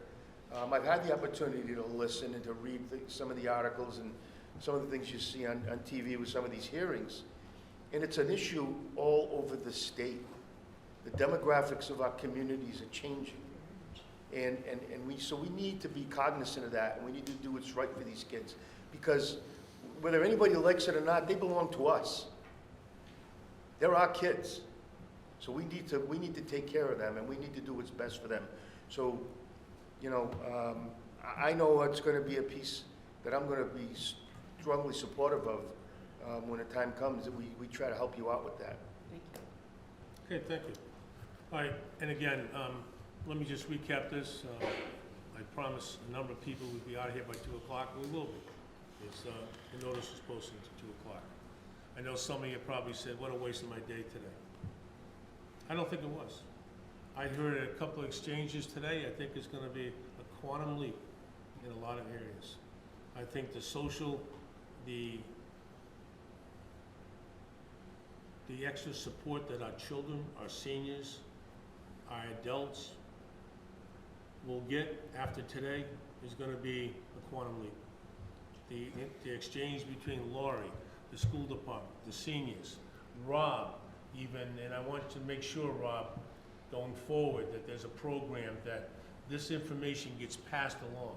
Needy residents, information gets passed along so we can address it. The exchange with the IT, with our library, with everyone here today. I think there was some great ideas out there. And I saw a lot of heads and a lot of smiles when certain people were making comments in regards to it. And I appreciate that, and I applaud you for it. We are a family.